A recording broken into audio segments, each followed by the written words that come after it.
you know, probably would have been better off if he'd have been fit to play, but wasn't the case.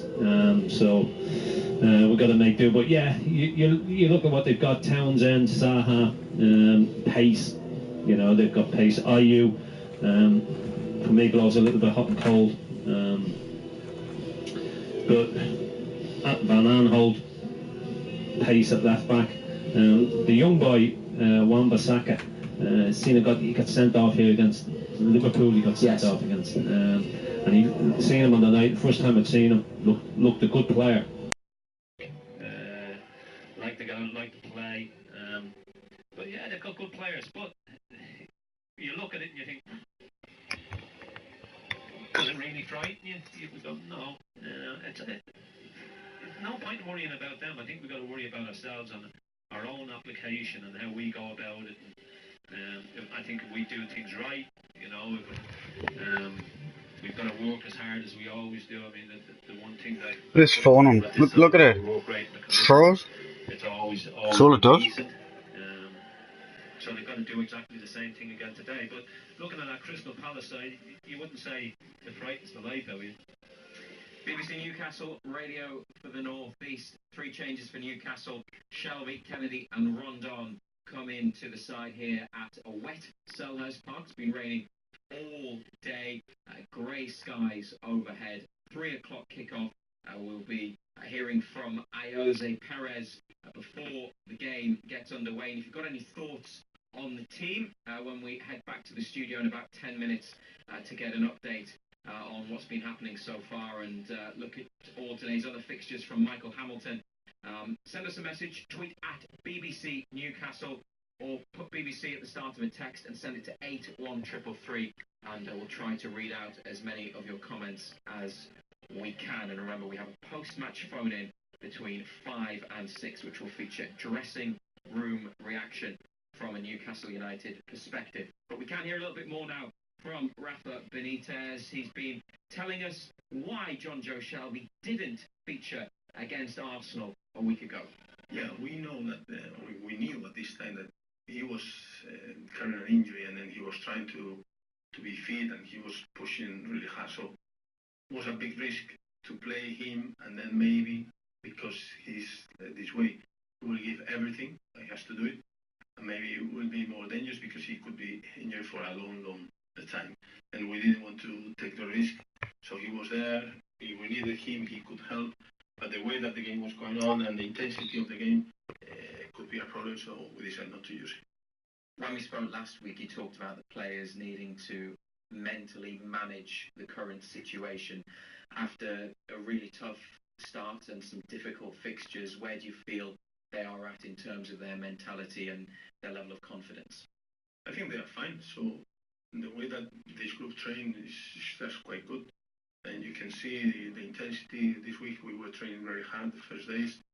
So the competition was also very good. So they are quite positive. Mentally, I think, ready.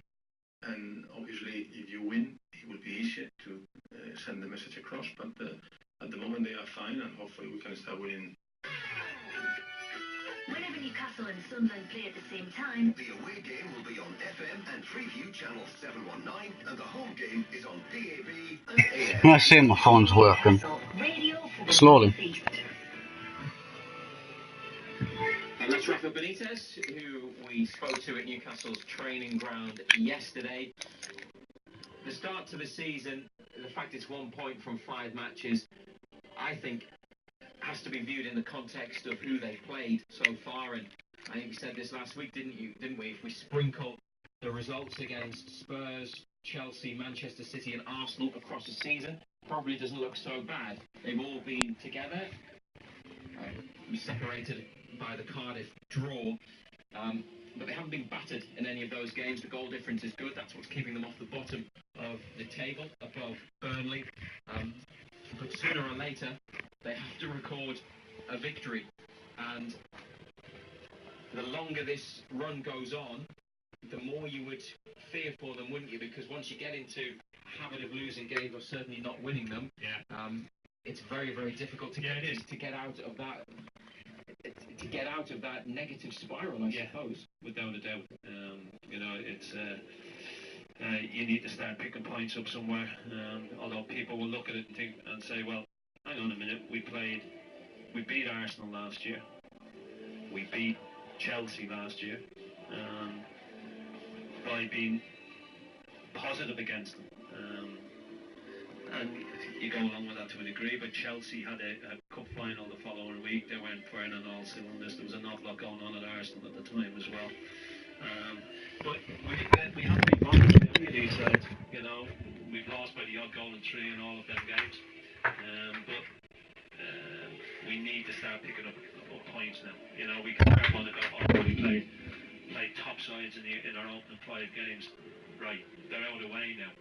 You've got to put that in the back of your mind and all of a sudden start realising, well, now is the bread and butter stuff. We need to start picking up points. We need to start winning football matches. Well, to illustrate that point you've made, Ando, they've lost 8 of their last 10 Premier League matches across 2 seasons. Obviously, the victory over Chelsea and then the draw at Cardiff, but they were on a bad run of form up until the Chelsea match at the end of last season. So they obviously achieved safety early, and then the results didn't go so well. No. And finished the campaign strongly, but as you say, it was a Chelsea team that was perhaps unrecognisable from what you would expect, and with the cup final coming up. So, you know, longer term, the results haven't been good at all. As I say, that's the record: 8 defeats out of 10 across 2 Premier League seasons, the end of last and the start of this one. Yeah, it doesn't make good reading, you know, when you look at it that way. But look, this is a different season, you know, and people keep going on, well, we haven't got the players, we haven't got this, we haven't got that. The one thing that Benitez does, he organises them well, he makes them difficult to break down. You know, we were in this position last year as well. Well, not as bad as this, but, you know, everybody was doom and gloom. We were going to get relegated. We were going to be this, and we ended up finishing 10th in the Premier League. Now, there's no point in being doom and gloom after 5 games. We've still got 33 league games to play. There's still an awful lot of points to fight for. But I think we will probably learn more after today and next week against Leicester. Newcastle United, Dubravka in goal, Yedlin, Lascelles, Fernandez and Dummett. Shelvey back into midfield with Diame, Ritchie, Perez and Kennedy, who's recalled to the starting 11, and Rondon, who comes in to play up front. A bench this afternoon here at Crystal Palace of Darlow, Clark, Key, Muto, Manquillo, Hosselu and Atsu. It's just coming up to 20 past 2. A reminder, you can let us know your thoughts on the team news by tweeting at BBC Newcastle or text 81333 and start your message with BBC. In the studio this afternoon, as always, is Michael Hamilton.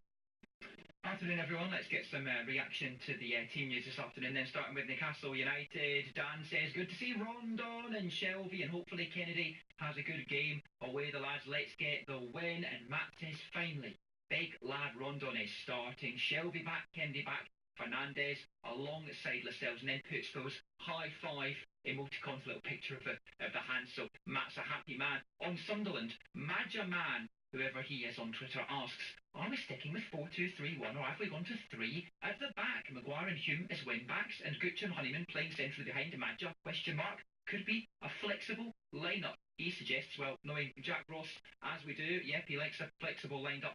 Jordan though asks, he says he is unsure with this team. He doesn't know how Honeyman is in there, and he says, I would have 100% kept Oviedo, and I really wanted to see O'Nien start. We are at BBC Newcastle on social media. Follow us there for all the latest during the matches and during the week. And you can, of course, call and talk to Ando and Benno at full time. Quite simply, the best Newcastle United and Sunderland fans phone in every Saturday, possibly because it's the only one, here at BBC Newcastle Radio for the North East. The Premier League's lunchtime kickoff is in stoppage time, and it's that man, the ex-Newcastle United striker Alexander Mitrovic, who's got on the score sheet again for Fulham. It is Fulham 1, Watford 1 at full time at Craven Cottage. Full-time whistle just gone there.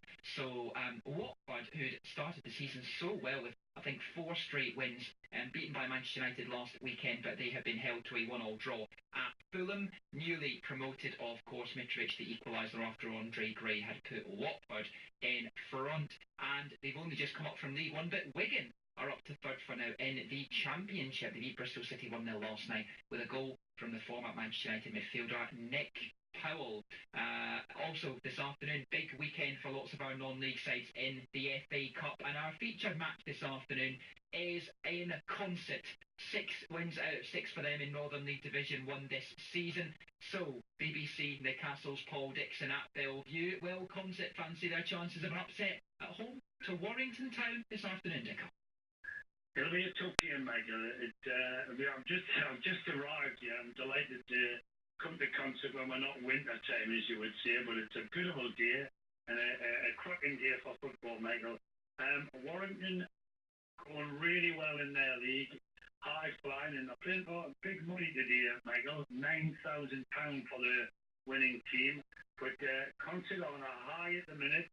There's a good crowd gathering here for this game. But I think Concert, if they play the football this afternoon, could I think they are slightly underdogs, even though they're at home. I think they could at least get a draw and get into the hat for the next round. But it'll be a tough game this afternoon, but the one I'm really looking forward to, Michael. Paul Dixon there at Concert against Warrington Town in the FA Cup. Also in the second qualifying round, Blythe Spartans will fancy their chances. They're away to a side from one division below, Nantwich Town. South Shields have a visit from Stockport County, who play one division above at Mariners Park. Dunstan UTS and Whitley Bay are the other teams from the BBC Newcastle area. In action, we'll keep you posted on those scores throughout the afternoon. Gateshead are at Chesterfield in the National League with the ex-Newcastle United defender Mike Williamson back from injury for Steve Watson's side. And in Scottish League 2, Berwick Rangers are at Peterhead, where they took 4 points out of a possible 6 last season. We will round up all the non-league and Northern League scores and reaction in our local football roundup, 5:45 on BBC Newcastle Radio for the North East, and also as a podcast every week at bbc.co.uk/BBC Newcastle. It was another defeat for Newcastle Falcons last night in the Rugby Union Premiership. 3 from their first 4 matches, but they've become the first team to take a losing bonus point from a match with the leaders, Exeter Chiefs. 24-17 last night it finished for the Falcons at Kingston Park. Tries for Zach Kibiregi and Johnny Williams, and Falcons Director of Rugby, Dean Richards, gave us his thoughts at full time. We just sat down there afterwards and talking about it, and the boys are saying, just that little bit more accuracy at certain times would have made a big difference, but there's a resolve within the camp, and, not to lie down and never lie down, and we were disappointed with today. A little bit more accuracy, a little bit more understanding as to how the referee's going to referee the game, and it might have been a different thing. Tonight's world heavyweight title fight won't be KJ, says Anthony Joshua, ahead of defending his IBF, WBO and WBA belts against the Russian Alexander Povetkin at Wembley tonight. I could go on my back foot and keep it at bay and do the UK style boxing 1-2, 1-2 hook, but you've got to do also defend and come back, defend and whip them in and get stuck in a bit. Don't be scared to get a little cut eye in a bloody nose.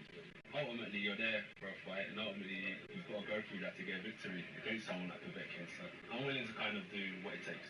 Live text commentary tonight on the BBC Sport website of Anthony Joshua against Alexander Povetkin. And mark your diaries, boxing fans, for Saturday, December the 1st. That is the date that Tyson Fury will take on the WBC World Heavyweight Champion Deontay Wilder. Promoter Frank Warren saying that the venue will likely be Los Angeles.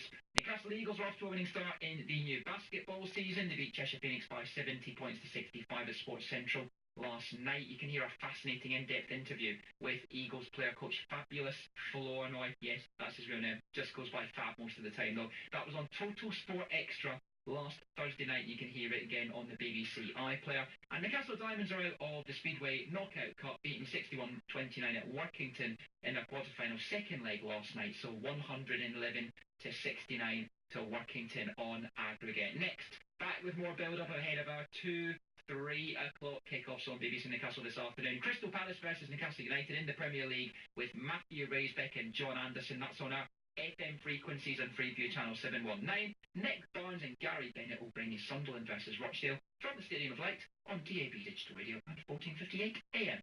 Alfie and Anna at breakfast. Anna Foster has saved a bird. I flew into your house because you left all the doors open. And I managed to save it, gently cupping its little wings, calling it sweetie. You're doing the voice again. Can we not hear it again? Can we please hear it again? Oh, do you have to hear yes, it again? I do. I love it. Really, I love this. Okay. He's not going to help him. No, I can't watch it. Be careful, be careful, be careful. We'll see you Monday when you wake up. BBC Newcastle, radio for the North East.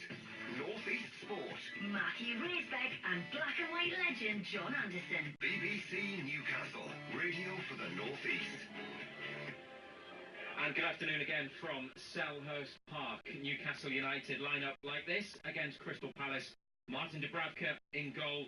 DeAndre Yedlin at right back. The skipper, Jamal Lascelles, fit enough to start after twisting his ankle last Saturday in the warm-up before the Arsenal match. And he is partnered by Federico Fernandez at centre-half.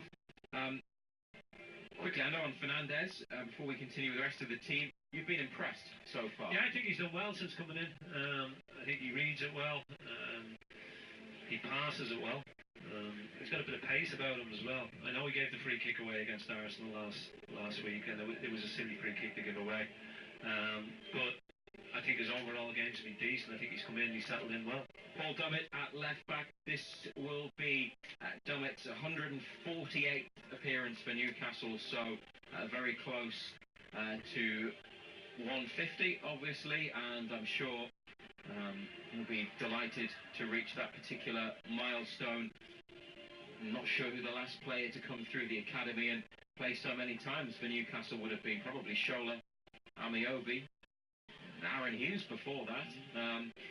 So Paul Dummett at left back as usual, and John Joe Shelby returns in midfield to play alongside Mo Diame, who scored here for United last season.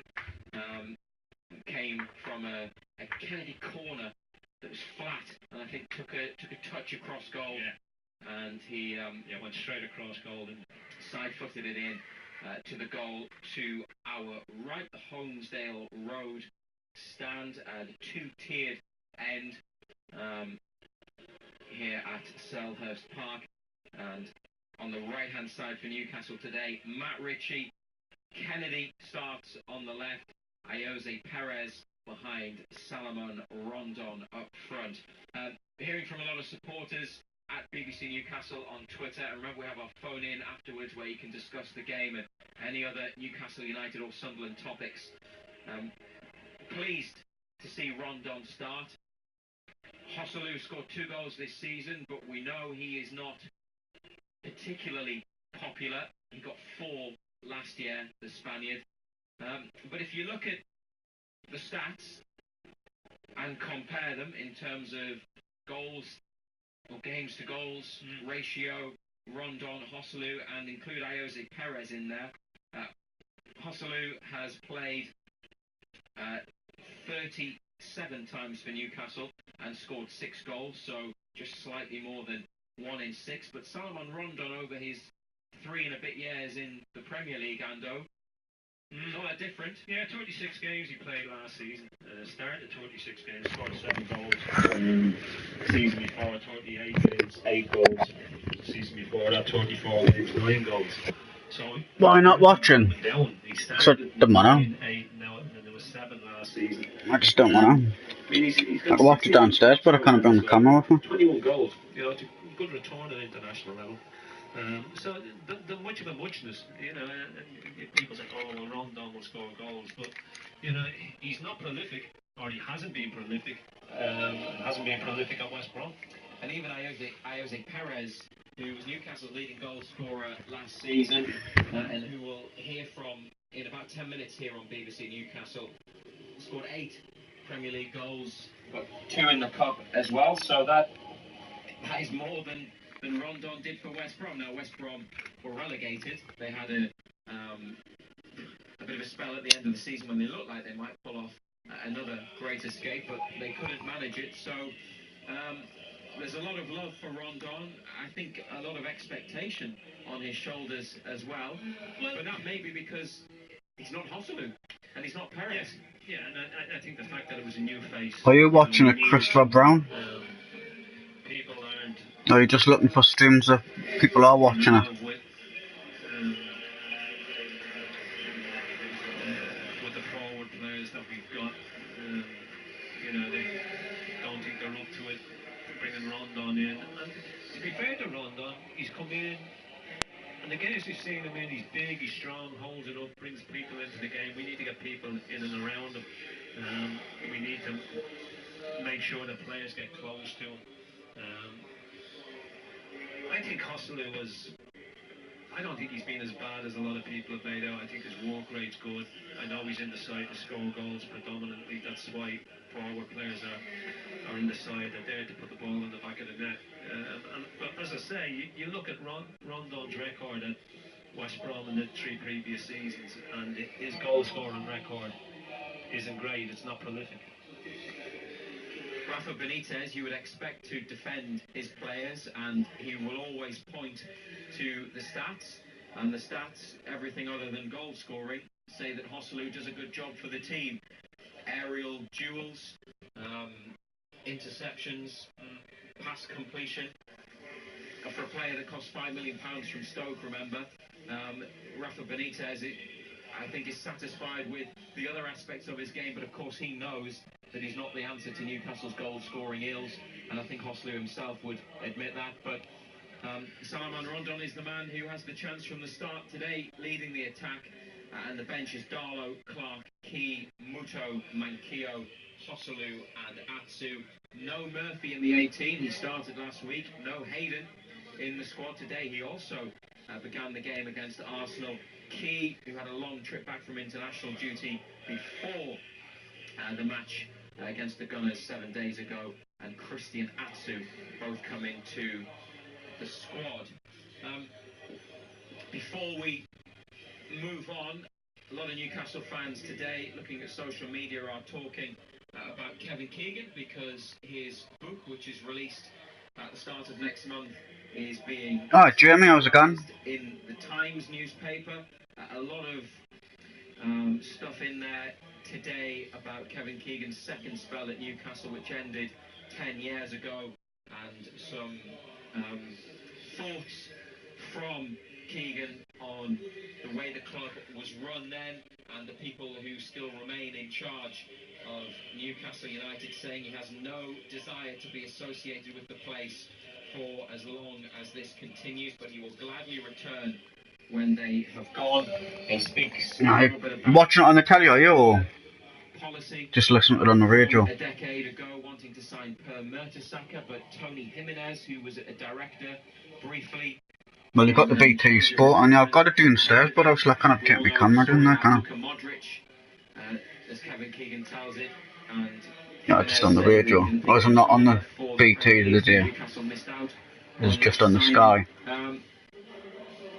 Kevin Keegan is adored by Newcastle United supporters for everything that he did as a player and manager, everything that he represented and still does. And every time he speaks, it just adds more fuel to the fire, doesn't it? And it gives supporters more reason to be unhappy with the way their club is being run and has been run for the last 11 years. Is that how long he's been in charge? 11 years? The fact that Kevin says that he wanted to sign Per Mertesacker. No, that's what I always say, Jamie. I'll agree with you on that one. Better commentary. Because like the Sky Sports announcers and the BT announcers,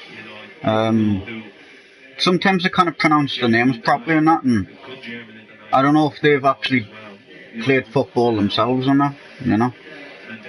Just because they've got a qualification to say that they can do like they announce them on the TV and stuff doesn't mean they know what they're actually talking about, really.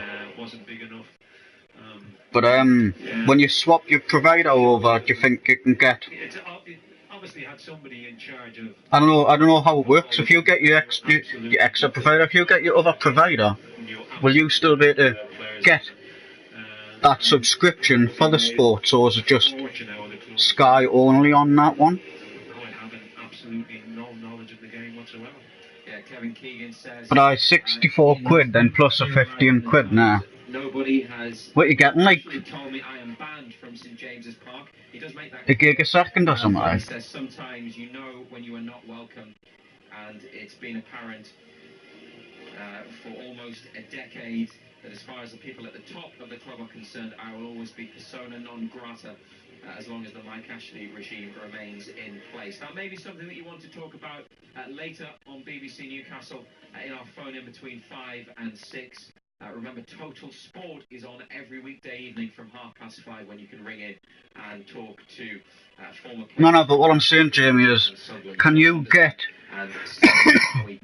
Obviously, you want to switch on BT, aren't you? I know that, right? But BT only does the BT Sport, as far as I know. I don't know if they've got their own Sky channel on the BT. But when you switch a provider, do they only provide you with the Sky, or can you get the BT channel with the other provider, or is it just like two separate things? If that makes any sense, it makes more sense now. In front of the Arthur Waite stand, and it's the section to the left that will be occupied by Newcastle United's travelling supporters. Three changes, separate. Shelby, Kennedy and Rondon come into the team today. For Crystal Palace, it's Wayne Hennessy, well, goal, Aaron Wan-Bissaka, James. I know it would kind of be a bit. Well, you'd have to see, Jamie. Nah, obviously you get the one. Maybe because I know they've got like the. I don't know if it's just is it called the Sky Player or whatever it is. I know it's like we'll just call it the Sky Player. So you've got the Sky Player on there, and you obviously I don't know if you can go into the like now on your PC, go on your PC, create an account now like that. You'd have to pay for it obviously, but then you'd have the two channels then. Or like you do, you could get the like one stream there, like obviously the Sky on your PC and just bring it over to your TV, you know. At least then, obviously it's sort of just an idea, so at least then you've got the Sky to watch it when it's not on the BT, but then you've got the BT for when it's not on the Sky.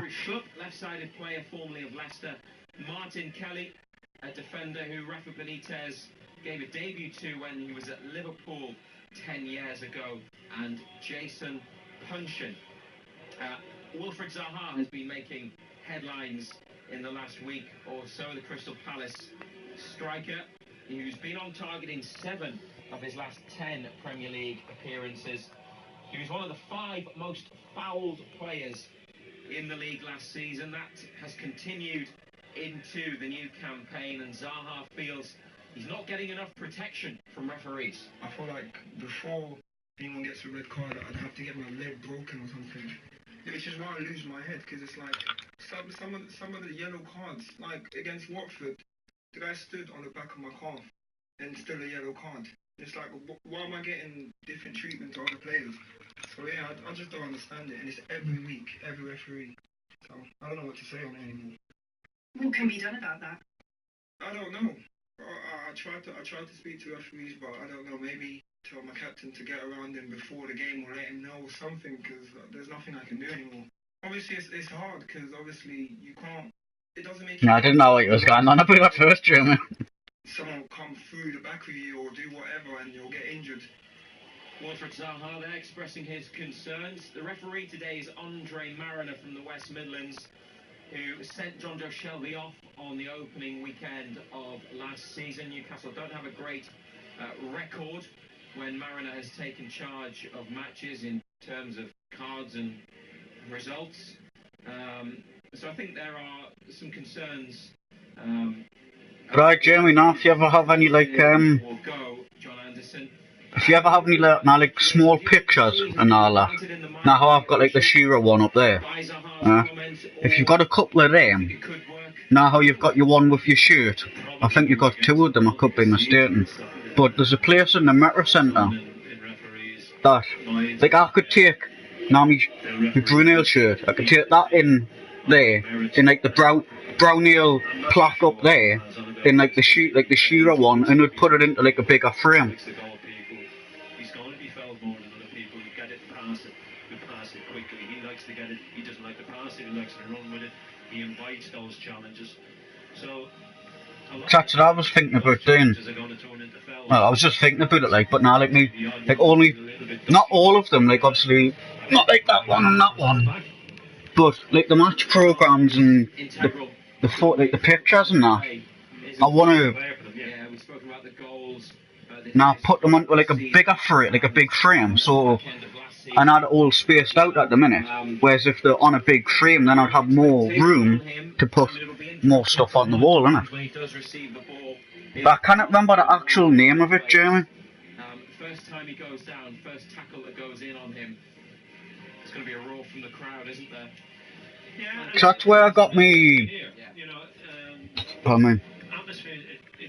Got me Eminem picture, my Scarface picture, proper in a proper frame and all that.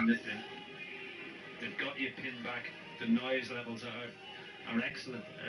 We've got the quiet. Because now the one that you've got, with obviously the Shearer one, Jeremy, in the shirt. I saw that one in the shop.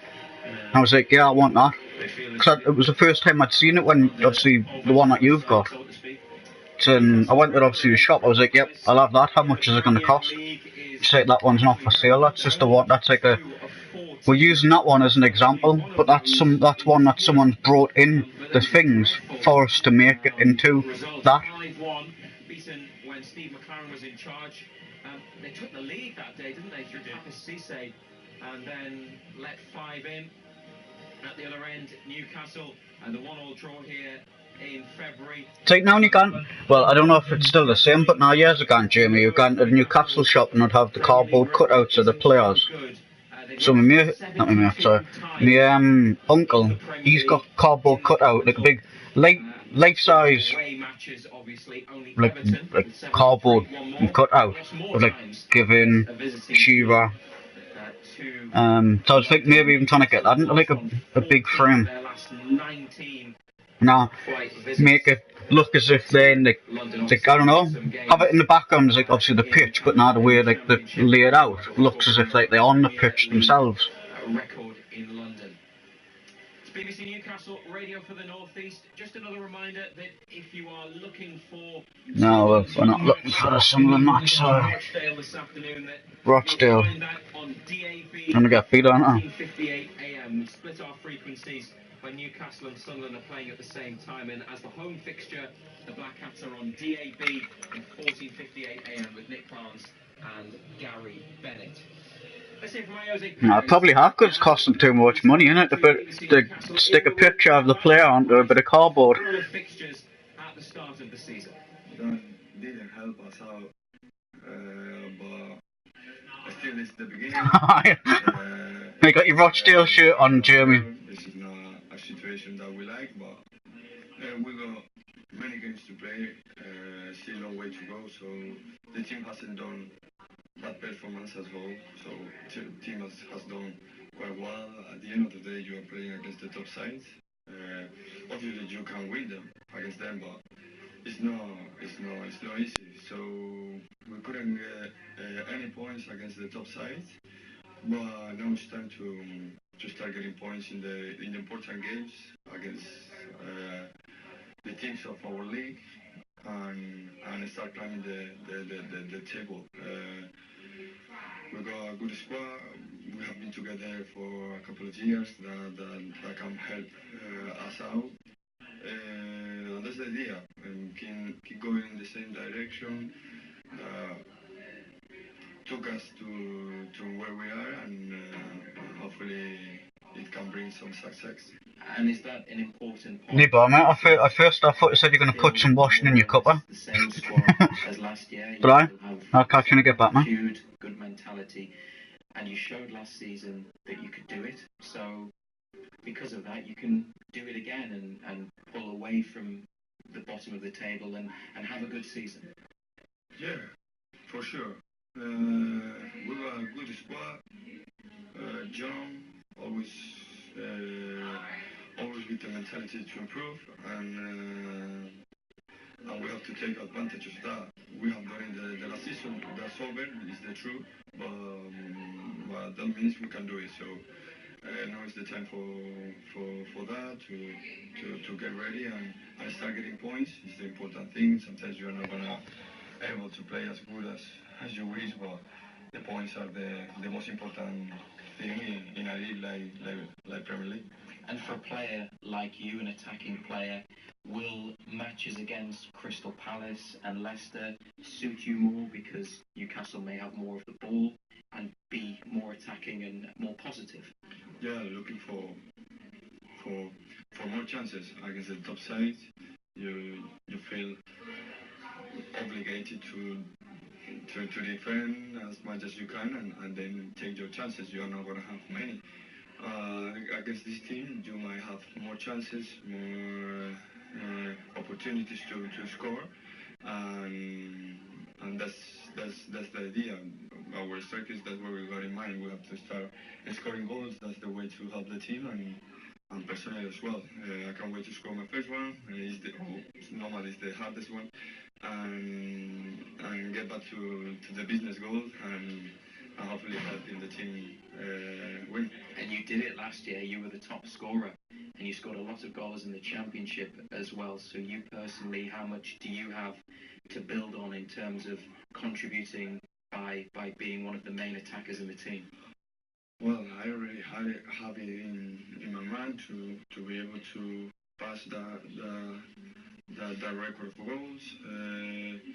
I want to score as many as I can, and it has to start now. I have had a couple of chances. I could score these games ago, but at the end I couldn't, and I still got time for it. And I'm looking for it. Not desperate, obviously, because that's not good for a striker, but I keep looking for it. You play with Hosselu and you have Salomon Rondon there as well. How much can you develop a good understanding with those players? I think, was it your cross for Hosselu's header against Arsenal? Obviously Rondon's a new player but knows the Premier League very well. Yeah, I think in fairness we are trying to know each other. Just in the case of Rondon, with Hosselu I got a good connection. Like one of the first things that I think when I got the ball is try to look at him where he is. So that connection is good between number 10 and the striker, and we're building up good connections. So whoever is playing, it's gonna be a good connection, and we can do great things. Newcastle and Sunderland commentary, exclusively live. BBC Newcastle, radio for the North East. A likeable character and always very happy to speak to the media, Jose Perez, the Newcastle United attacker, with BBC Newcastle during the week. We are about 10 minutes from kick-off. The Magpies up against Crystal Palace, who are 12th in the table on 6 points from 5 matches. Their 2 victories. Palace have been away from home. Fulham 2-0 on opening day, and Huddersfield by a 0-0 last weekend. As we mentioned earlier, they've lost twice at home this season, 2-0 to Liverpool and Southampton. And just before we hear again from Rafa Benitez, John Anderson, Newcastle are waiting for their first win of the season. Well, when Roy Hodgson came to Crystal Palace last year, they lost their first 4, and they actually went 7 without picking up a point. And they lost 9 of their first 11, actually. Their first victory a year ago, Crystal Palace, or a season ago, was in October. And similarly, Newcastle have had some bad runs at the start of Premier League seasons. If they don't get 3 points today, they'll be without a win in their first 6. Newcastle, for the 3rd time in 4 Premier League campaigns, they got their first win in 2014 on match day 8, and in 2015 it took until game 1 No, I want the audio, not pictures. So last season they won it the 3rd time of asking, but it's taken a bit longer this year, and it took a lot longer in the 2 Premier League campaigns before that, so I guess they're not unused to this.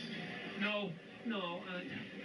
You would say that the start of those seasons were relatively more easier than what we've had this season. You know, we've played top sides this season and come unstuck.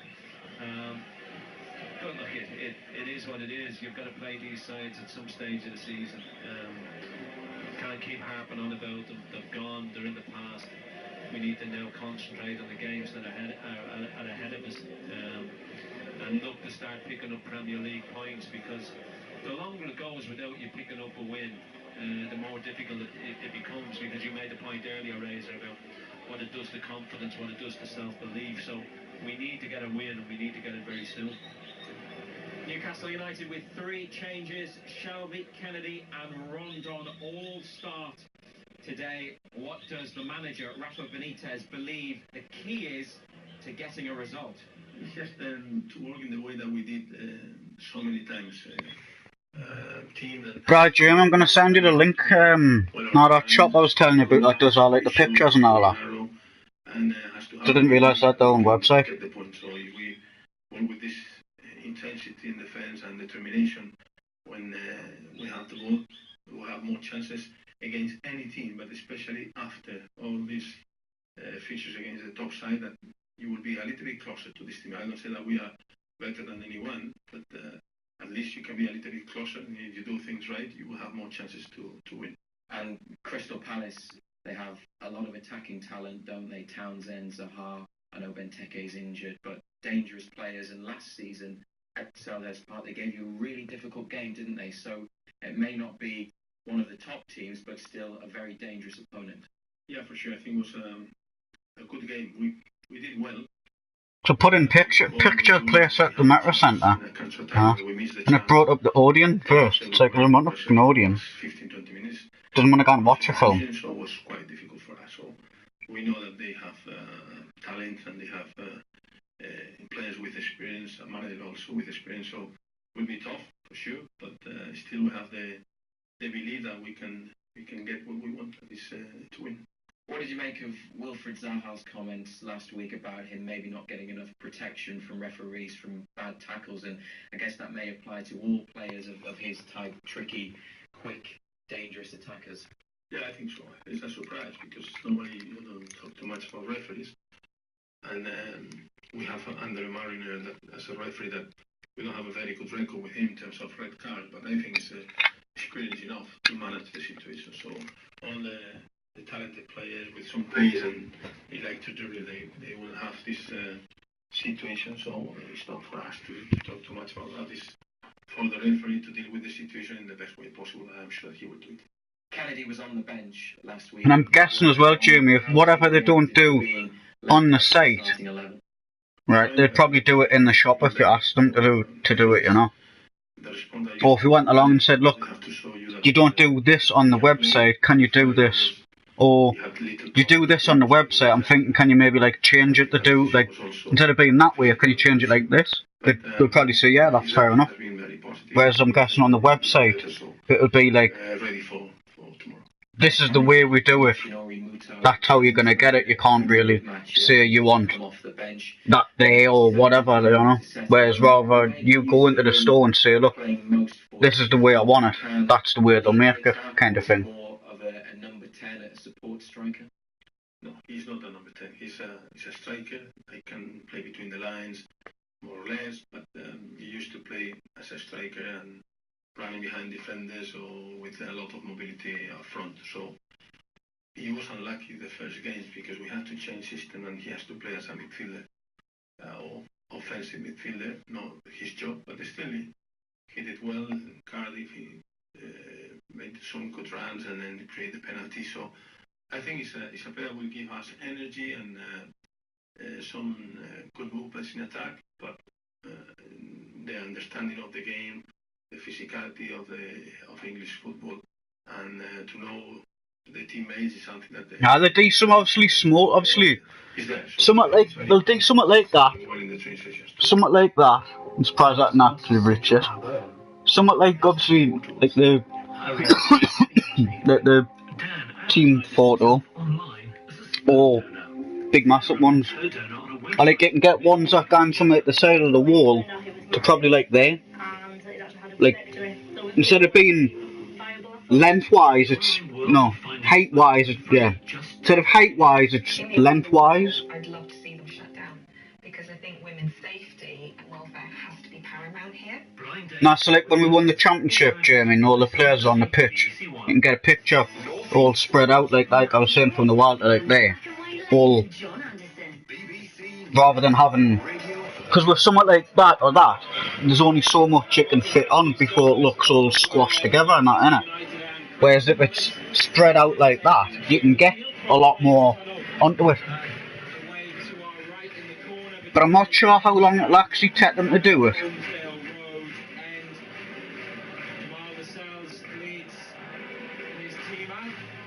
Black and white stripes, white shorts and white socks for Newcastle today. Martin Dubravka, the keeper, all in green.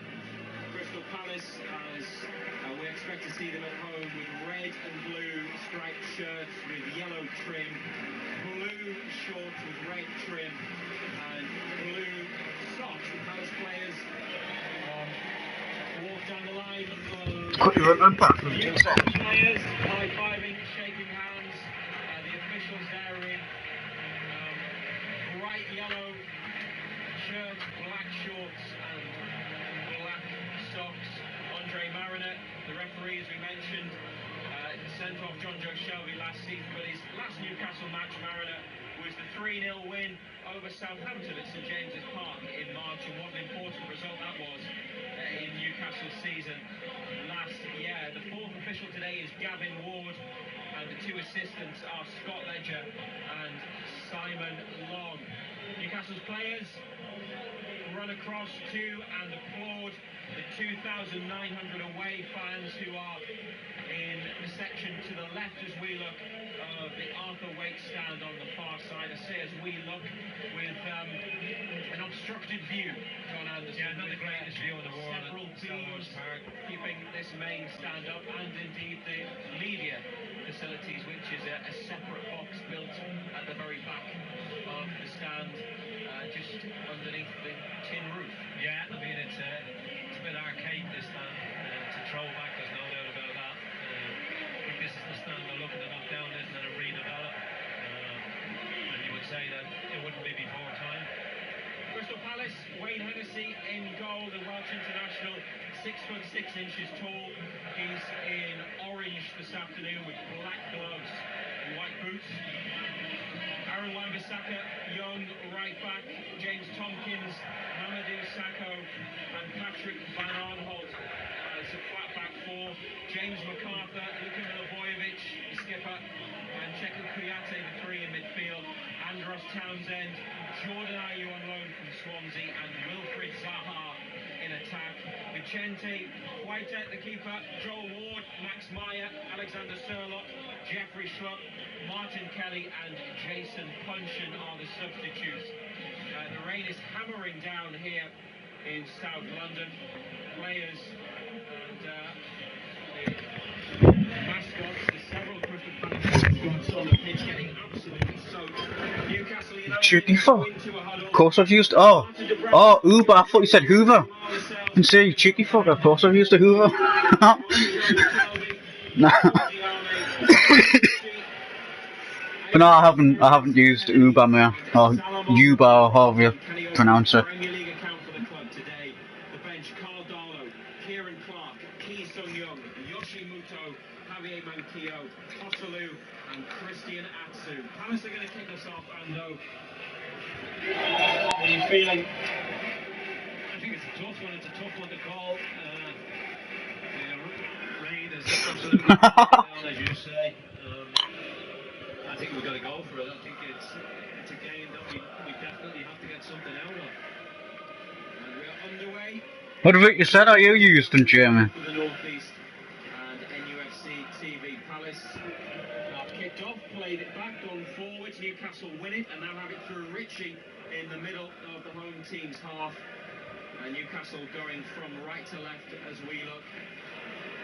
They can't create anything, and the hosts get it clear. Andros Townsend, number 10 on his back, taking on his old United teammate John Joe Shelby. Right-footed cross round the back, headed over by James MacArthur, arriving from midfield. Bobby stepdad said he's going to give us a lift on Wednesday, but cheers anyways, Jamie, you know. Townsend just pulls it one side onto his right foot. Deep cross, just pulls away from Yedlin. Yedlin totally loses him. It's a free header back post. It's going to at least hit the target, but it's a big... I don't know, I'm still not too sharp with them, like. Yedlin's not a strong point, but that's a big, big chance. Dubravka takes the goal kick, and it's flicked on by Rondon for Ritchie to chase. Van Arnholt gets to the ball first on his own goal line now, under a bit of pressure, manages to play it forwards, and here's Zaha back to help the defensive effort, rolls it back to Van Arnholt, who slices it out of play for a Newcastle throw on the right-hand side. So is it cheaper than the actual taxi than Jamie, is it, or what? Yedlin to take it. He's nipped a few extra yards. Has got everybody back inside their defensive third. Yedlin throws it down the line back to Lascelles. Fernandez, the only player in the United half. Diagonal ball towards Kennedy on the left. He lets it bounce and turns, but it comes up off the greasy surface and out for a Palace throw. Yeah, it's everything's going to skid away from today. It's going to be difficult. Touch is going to be good. And how far away is your mate from yours, like? Lays it off to Kouyaté, poked forwards, Lascelles back to Dubravka. No pressure on the keeper, he's got it inside the 6-yard box. Takes his time and then right-footed over halfway. Rondon rises and wins the ball in the air. Straight to a Palace player though. And the red and blue shirts have it. Van Arnholt to Sacco. It cost £26 million. Second most expensive signing. Sacco only Christian Benteke injured at the moment. No, that's alright then. Newcastle throw just past the halfway line on the left. 0-0 on BBC Newcastle radio for the North East. Rafa Benitez with a black raincoat over his suit. Pushing on as Dummett throws it down the line, and Palace regain possession. A reminder, if you're looking for Sunderland against Rochester, No, we're not looking for Sunderland, so... BBC Newcastle on that one is on DAB and 14:58 AM. I've been across it. I've been along it a few times in the corner, you know. Touchline. Yedlin makes him roll it back to Sacco. To MacArthur in midfield, and now wide left to Zaha. Approaching the Newcastle penalty area, goes down, nothing given. And United play on with a clearance from Yedlin. Chipped up towards Perez, near halfway, comes down to Shelby. That's meaningful touch for the midfielder into Kennedy. Nice ball to Perez. Wide right to Ritchie. What time they end up getting back in last night, like? Ritchie running infield. Finds Kennedy on the edge of the area, but he can't hold it. And now Palace have it back. Townsend up to halfway. Fouled by Shelby and free kick. Yeah, I think that was pretty straightforward. Didn't really have a decision to make, Mr. Mariner, did he? Just dangled the leg. Zaha bringing it away, left-hand side, 5 yards outside the area, back to Van Arnholt. And McCarthy, who had that header over the bar. Alright. Wigan player. Did it take them long to show up then, Jamie, did it, or? It's Tompkins away from Kennedy, carrying it a long way forwards. Looking to slip one through for Wan-Bissaka. Good play, good defensive work by both Dummett and Fernandez, communicating in the right positions to shield the ball and see it behind for a goal kick. They didn't give the young fullback much chance with the ball. That's alright then. To his feet, just trying to roll it in behind. Wasn't the best ball. Not like the taxis in where you got to wait like... Well, you'll be waiting up to 45 minutes for some of them. Just throws himself to the ground. Remember last time we was in the tune, Jamie, we booked the taxi. We stood there for like half hour and we decided, nah, we'll just go back to yours, play a couple of games of FIFA, order a taxi. Well, book a taxi, whatever. And then, funnily enough, it was the same, like, we booked the taxi into town, right? It was the same taxi that come and picked us up, because he was obviously still in the town. Because he'd obviously went to the pickup point, you know? Then he's obviously waited there for a bit, got another call. Someone got stabbed yesterday. Aye.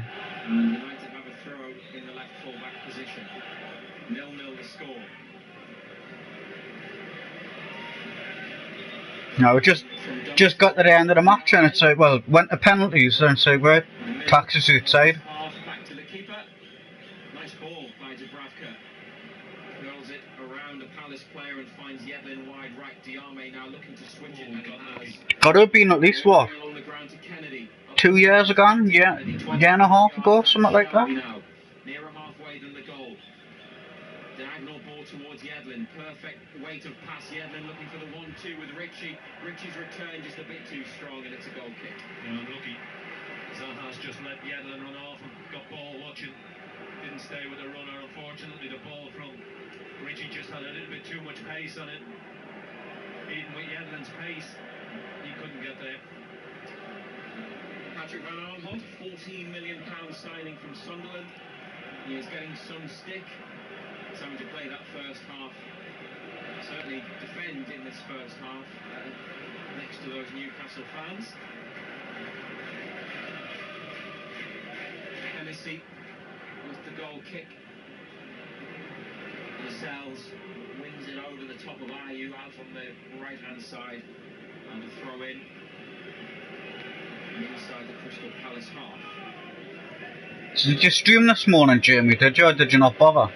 It's yet to be taken, near halfway, lobbed into the centre of... Because now you said you wanted to play your 2 games this morning.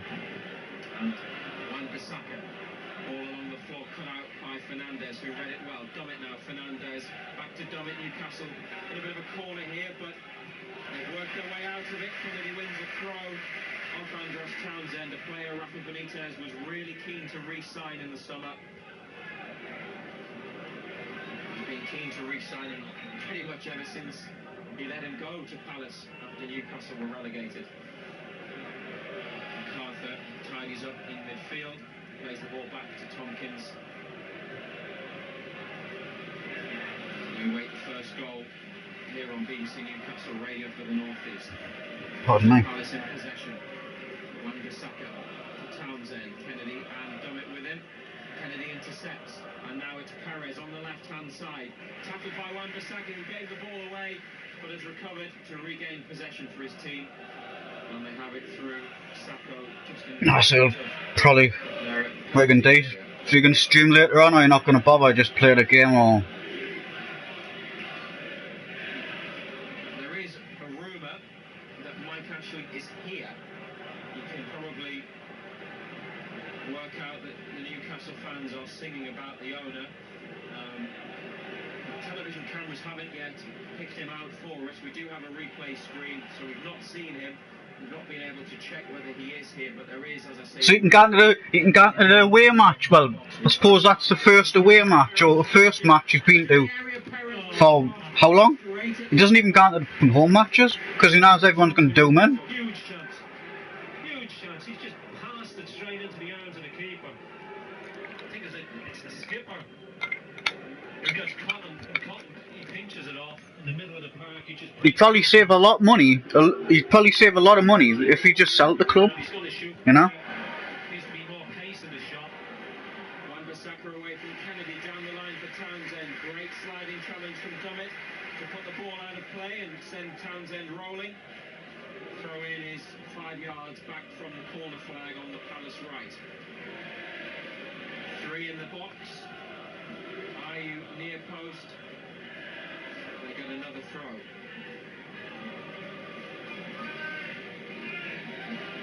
Wan-Bissaka take it again. Gets it back from Chukwu Kouyaté, the Senegalese midfielder, then gives it to Jonjo Shelvey. So Newcastle in possession. Fernandez towards Rondon. Tackled from behind, fairly. Well, it's the same with all the stores and stuff, Jamie. It's cheaper to get it online. And Van Arnholt left side on halfway. Zaha back to the Dutch fullback, Milivojevic chips it to Sacco. A couple of goals in the Premier League. Leicester losing 1-0 at home to Huddersfield, which may be a surprise, and Liverpool 1-0 up on Southampton. No goals. No, Liverpool's doing good this season so far. Hopefully they keep it up. My mate was only asking us the other day if I reckon that they'll be unbeaten this season.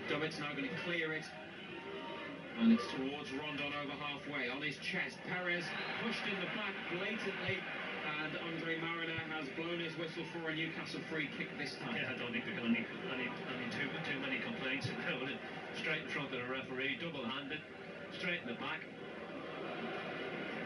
Big boys go forward. Just seen again that Perez chance. And he was in a central position. It's one of those, I think he's tried to get a bit of bend on it and play it across the keeper, but he hasn't got the direction on the shot, and it's straight into the arms of Hennessy from the edge of the box. Free kick though from Shelby. Hopefully Liverpool do it, you know. From the left, floated to the right side of the area, headed across and put over his own crossbar by Van Arnholt for a Newcastle United corner, their first of the game. Yeah, I mean, Lascelles is always going to be the target. He's just pulled away back post, didn't get picked up. Just headed it back into an area. Good header back across goal, actually. It's BBC Newcastle Radio for the North East. John Joe Shelby. It's an enthusiastic welcome from the Newcastle fans over there as he puts the ball down and prepares to take this out-swinging corner in the 13th minute. Floated into the box. Fernandez goes up for it with Lascelles and Rondon, and it's cleared away by Palace. Milivojevic sidesteps a couple in black and white, and they played it nicely into central midfield to Kouyaté. Sweeps it out to the left to Van Arnholt. Down the line to Townsend, who switched flanks with Zaha. Two in the middle. Townsend's left-footed cross. Zaha can't control, coming in round the back. Wan-Bissaka wins the corner off Yedlin, who blocks his right-footed shot. Yeah, good break by Palace from our corner kick within the space of, 3-4 passes. It's in our penalty area. Young fullback arrives. Yedlin's done well to get across, get a block on it.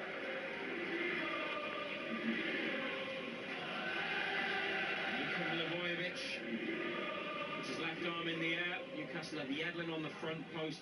Here's the corner, headed away by Salomon Rondon from the near post area. 0-0. Back out to Milivojevic, who get a chance to cross from deep. Diving header at the near post from Ayew. Goes wide. Yeah, wasn't the easiest of angles. Got too much on it, just needed a little flick, just needed to skim off the top of his head. Got far too much on it though. Never troubled Dubravka.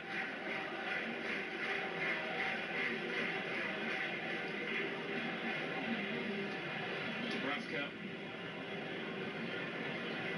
steps back to his goal line and prepares to come forward to take the goal kick. Players come across to this near left-hand side, about 10 yards either side of halfway, bunched together. Rondon flicks on, Perez goes for it with a leg that he dangles in the air, but it's being headed back to the keeper by Palace. It's Fernandez on the back and comes to Townsend, trying to get away from Dummett. Doesn't have the pace to beat him, has to come back onto his left, curling cross headed away by United. Kouyaté then finds Zaha, left corner of the area. Zaha, back heel. Townsend to Van Arnholt, but he was taken out by a Newcastle player. Zaha in the act of playing in Van Arnholt on the left, and the referee has given the free kick rather than let the home team play on when they were in quite a decent position. Yeah. I mean, free kicks in a dangerous position, 22, 23 yards out. Van Arnholt's over it. Milivojevic. Dubravka. He was beaten by a free kick from similar range last weekend. Stands about a yard off his line, closer to his left-hand post than the right. Milivojevic low, free kick. The keeper gets down to beat it away, and Matt Ritchie takes the touch and clears it down the left wing for Newcastle. Well, it's gone out and come back in, so it's a Palace throw, 0-0. It was straightforward enough save, though, wasn't it? You know, he's hit it round the wall, bit of bend on it. Off the greasy surface, taking no chances. The goalkeeper just pounded away. No goals at Selhurst Park. We've had about a quarter of an hour. And Townsend on another attack. Diame wins it. Wan-Bissaka is there though to pick up the loose ball. He's given it away again. This time to Shelvey. Shelvey tips it forwards, but nobody there in black and white. Tompkins away. Over the head of Kennedy. Townsend caught by Dummett after he'd released the ball. And it's a free kick on the right-hand side of midfield. Yeah, the young fullback Bissaka hasn't started well as he keeps giving it away. Gets himself into advanced positions, but his use of the ball's been poor. Milivojevic. So he's going to cross this into the area. Kennedy stands 10 yards back from the ball, which is now sent into the box. Pick flicked by Perez at the near post. Comes to Zaha. Wants it on his right. Has to go with his left. And the cross is blocked by Shelvey. The touch carries behind for a corner on the far left-hand side for the hosts. You'd say Palace have had the better of it. Dubravka's had that one save to make from Milivojevic's free kick.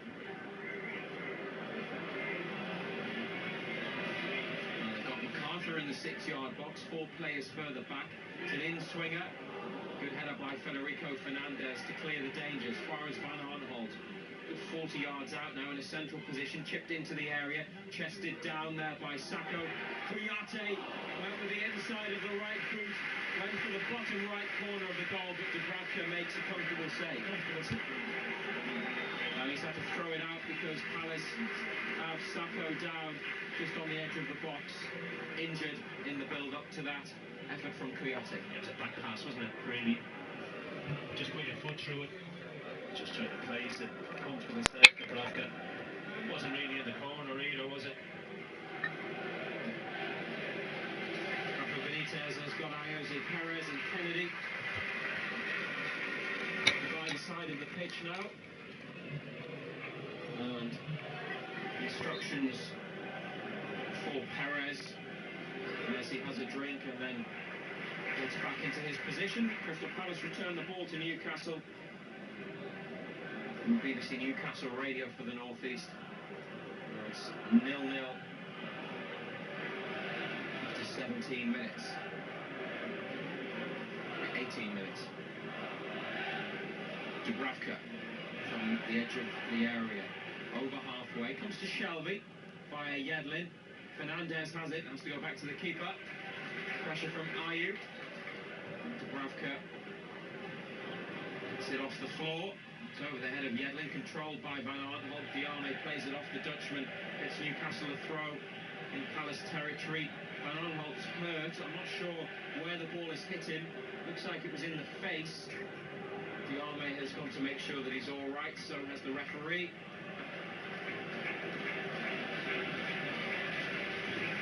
Manchester United 1, Wolves 0. Fred. It's another goal in the Premier League.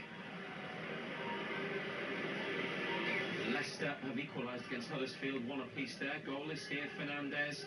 Newcastle have it on halfway. Diagonal ball out to the right to Ritchie. They have a throw. Yedlin looks for an option, not much movement. Shelvey, arms outstretched, gets it in central midfield. Plays it off a Palace man, and it's gone behind for a corner. But a little bit lucky there, Newcastle. I think the touch was off Zaha, and it's just ballooned up. And could have went anywhere, couldn't it? Yeah, had enough pace on it to go behind into the White Horse Lane stand. Behind the goal, Newcastle are attacking to our left. And it's their second corner of the match. Shelvey again to take it. right-footed outswinger. Header across goal, and nobody there to apply a touch. Lascelles with the flick, kept in here by Fernandez. He crosses it back into the box. Shelby gets to it on the right-hand side in the Palace half, then plays it all the way back to Dubravka. Still 0-0. And Shelby chipping it onto the chest of Yedlin on halfway. Drops his shoulder and beats his man. Ritchie into Diame on halfway. Turns and plays a left-footed diagonal ball towards Kennedy. Wan-Bissaka gets a touch. And it's gone out. Newcastle throw in an advanced position. Little bit of possession the last few minutes. Keeping the ball a bit better. Dummett is going to take it in the rain here at Selhurst Park. Only Rondon in the area. Kennedy gives it back to Dummett. Gets it again. Plays it off. Wan-Bissaka back to Diame, and now Lascelles on halfway. Steve Watson's Gateshead are 1-0 up at Chesterfield in the National League. Diame. Newcastle keeping possession. Fernandez on halfway. Good ball into Kennedy's feet. Left wing, Kennedy stepping in from the touchline, finds Shelby. Fernandez, bit of possession from Newcastle. They've got the ball on the floor on halfway with the skipper, Lascelles. Joel Matip has doubled Liverpool's lead 2-0 now against Southampton. Come on, Liverpool. Shelby now looking to play somebody in, straight through to Hennessy. And Too much on it. Too much on it. The last couple of minutes has been better. Seen a little bit more of the ball, starting to keep it, starting to pass it a bit better. 0-0 between Sunderland and Rochdale. In our other Go on, Rochdale. Newcastle, DAB, and 14:58 AM. If that's the game you want to listen to this afternoon.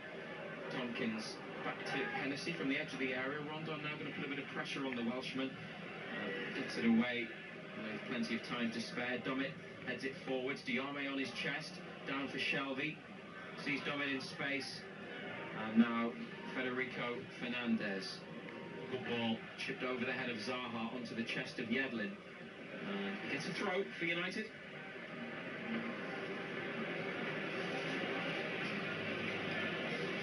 He's going to take it himself, looking for Rondon, who has committed a foul outside the area.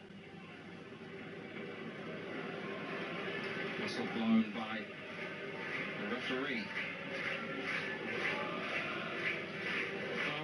Midway through the first half, John Anderson, no goals. How would you sum up what you've seen so far? Pretty even. Dubravka's had a couple of saves to make, a couple of straightforward saves. Hennessy hasn't had anything to do. But it's been pretty even. And Hennessy with this free kick. 5 yards up from the edge of the area. On the left. Very accurate pass, bounces once up onto the chest of Zaha. Hugging the touchline, laid back to Van Arnholt, gets to the edge of the area and is fouled almost on the line. It's outside the box, but not by much. And the referee makes that point to Newcastle players and Crystal Palace players. Well, if he'd taken another step, he would have been inside the area, and that would have been a penalty. It was Yedlin with the foul. Yeah. Just stuck a leg out, didn't he? Yeah, another foot, another stride, and that would have been a penalty kick. Another Palace attacking free kick. It's to the left of the box. Probably 16, 17 yards from goal. Milivojevic goes for the shot. Dubravka saves. Again, straightforward, though. I mean, it's a poor free kick.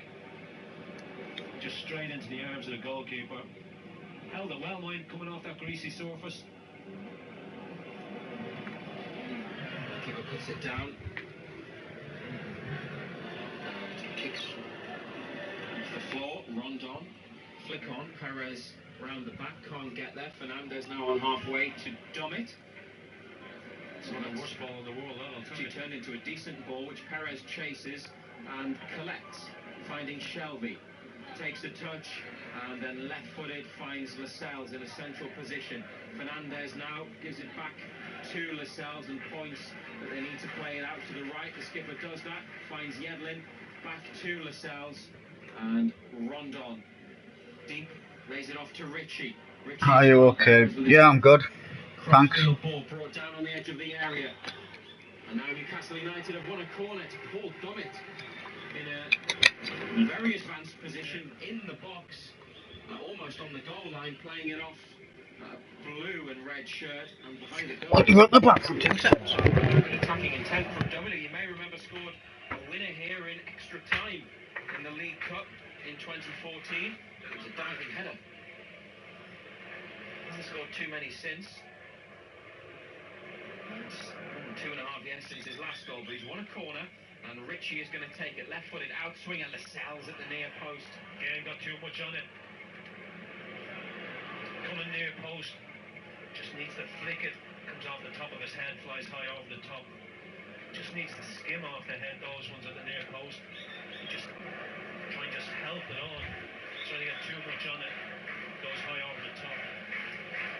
Good run by the captain, but not on target. Hennessy making one save so far from Perez from the edge of the box, who capitalised on a mistake in the Palace team. Offside against Wilfred Zaha from a header on. And the Newcastle free kick. Now, at this end, Dubravka could play short to Fernandez, but instead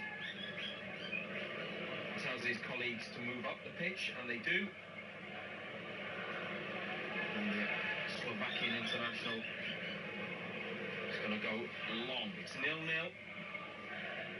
here on BBC Newcastle Radio for the North East, getting on for half an hour played. Diame challenges for it with MacArthur, and then he wins it, Diame, from Milivojevic. Kennedy with a back heel. Diame and Perez scrapping for it. It's there to be won, and it comes back to Shelby. Perez can't hold it. Diame's chasing it and keeps it in by the corner flag and wins a corner kick for Newcastle. A little bit messy, untidy stuff, but they've got something out of it. yeah, it's all scrappy, isn't it? Tackles and misplaced passes. Looks another chance to load the box up. Big boys forward. Shelby takes over corner duties from this side. Although Richie's available short, Shelby sends it in. And it's an easy take. Hennessy steps off his line. Two big arms in the air. Well done, Dummett. Plays it forwards quickly. And as John Anderson says, Paul Dummett does some important defending. Just puts it out of play for a throw for Palace. 40 yards out, right-hand side. Townsend took the throw, gets it back. Perez very nearly dispossesses Milivojevic and makes him, at the second attempt, play it back to the keeper from halfway. Good pressure from Perez. Yeah, wasn't aware of Perez being around them, was he? Milivojevic.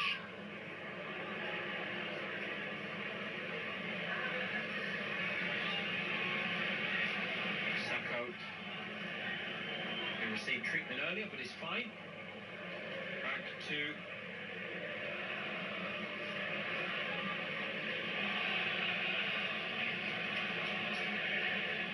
the keeper, and it goes long.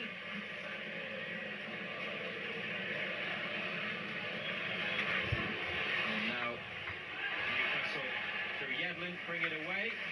He's committed a foul off the ball, overrunning it. And Crystal Palace have a free kick, left side of midfield. Silly free kick to give away.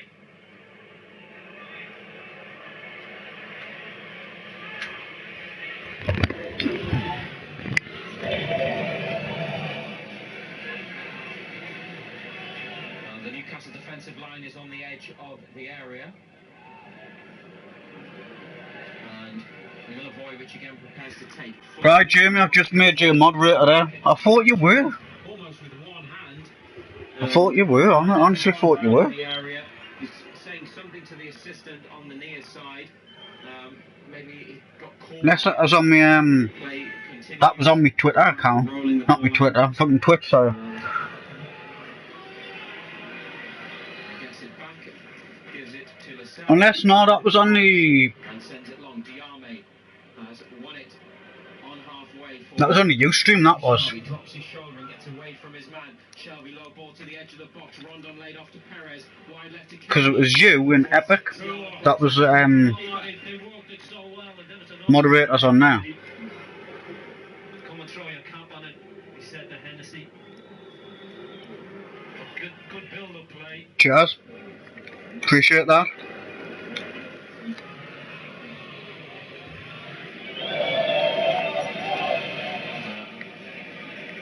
Really, the first, you would say, dangerous move, passing, and the first time they got somebody in with a clear chance to lay on a goal.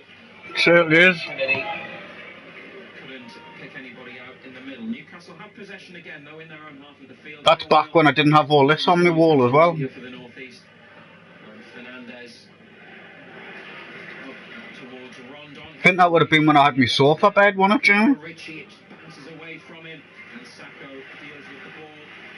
Left footed, scoops it into the path of Van Arnholt on the left, and now here come Crystal Palace down that side. Step overs as a cross comes in and gets a deflection and goes behind for a corner. Yeah, he's run at Yedlin. Couple of step overs, going to whip it in with his left foot. Yedlin stuck a leg out, deflected off him, corner kick. It's Cardiff 0, Manchester City 1. How long have I been streaming for? Has scored the goal. 0-0. I know, have a look on my In swinger, plenty of height. His set pieces have been absolutely awful. Too much height. 3 years, I think it is. And then it goes out for throw. His delivery's been shocking. Milivojevic with the delivery, but it's a throw in just by I could be wrong. Corner flag on the left, so Dummett tries to get it as far down the line as he can. Got it about 15 yards away, where Palace win it back. And MacArthur. Alright, 2015. By Diame, plays it wide left. 32 minutes gone. Van Arnholt looking to roll in. Urban. But I chose Jamie. Puts it out of play on the far side.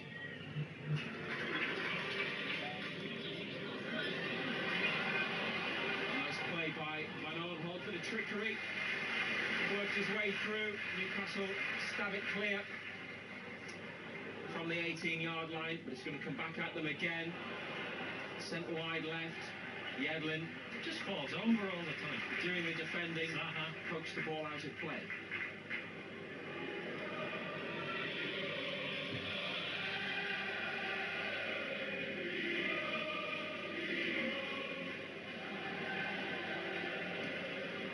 The throw goes into Zaha. Left side of the area. Newcastle poke it forwards. Straight to Palace player in midfield, it's Milivojevic. Now Wan-Bissaka, the young right back, to Kouyaté. Looks for a return ball, cut out by Dummett. They've spent the majority of this first half defending Newcastle. And Andros Townsend plays it back and gives it away to Jose Perez. They might have a chance to attack. It's Richie. Kennedy free to the left. Can he roll him in?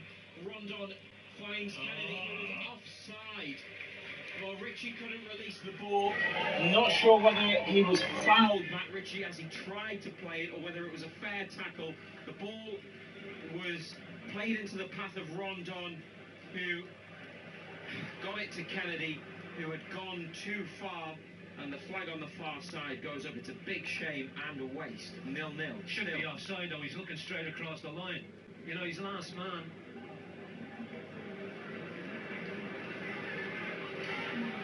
Now 2-0 to Manchester City. It's either Bernardo Silva or David Silva. I'm not sure which one. Bernardo, the Portuguese player, has got it. Townsend through ball blocked by Ritchie, 20 yards out. He's got it again, the former Newcastle man against his old club, finds another former Magpie, Van Arnholt.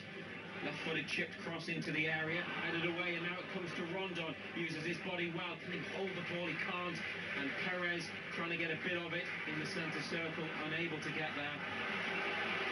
And Roy Hodgson's team in possession once more. Zaha fouled. Oh, Yedlin. Careful now, Yedlin. He's going to get a yellow card from Andre Mariner. This is what the Crystal Palace fans wanted to see. This is, I guess, what Wilfried Zaha does. He does draw fouls. Fouls on Zaha since the start of the 2016 season have drawn 42 cards for opponents, more than against any other player. And Yedlin, the first Newcastle man in the book, and a Palace free kick 15 yards from the goal line to the left of the area. Right-footed curler hits the post, and they get it away via Rondon, but it'll come back at them from the right-hand side where it comes to Townsend, taking on Dummett. A couple of step-overs. My mate Jamie was telling us yesterday what stream you're watching. I can see what you can see, Matt. Bends in, unfortunately, it just smacks the post full on. Dubravka doesn't even see it. It's just whipped into an area, everybody leaves it. Milivojevic from the right-hand side, again the left arm in the air, the corner towards the penalty spot where Federico Fernandez nods it away. Wan-Bissaka retrieves it, still wide right. Milivojevic, left-footed, cross. Dubravka comes off his line. What stream? So gets back onto his line as United headed away. Townsend then with a half volley from outside the box, got very little on it, and it's keeper's ball eventually. Well, that's a high degree of skill to hit one of them coming out of the air.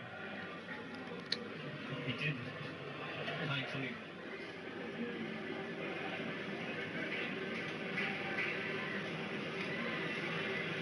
Dubravka with Jordan Ayew watching on. Sends it long for Newcastle. Rondon got a shove, but it comes to Ritchie on his thigh here, right-hand side, level with the edge of the I think they are finishing the Walking Dead game though, Sam. They are finishing it off for the Newcastle match. I've just said before, bro, I'm not watching the match. What you can see is what I can see. But he was right on top of it, the referee. Didn't get any of the ball. Oh, there you go. That's why it's a free kick. They have it at the back. Sacco forward pass. I guess some people just got to be told twice, you know. In League One, Sunderland 1, Rochdale 0. Josh Madger, the scorer. Remember, we have a phone in about both teams, both matches between 5 and 6 here on BBC Newcastle. Throw in for Crystal Palace in the middle of Newcastle's half on the far side. The left for the hosts. Headed away by Newcastle from the throw. Perez trying to keep hold of the ball, can't do so. And Van Arnholt down the line to Zaha, gets it back. Oh, nice bit of play there. There's a secret screen with all their addresses. Newcastle player outside the area. A bit further back, 20 I played yards from goal.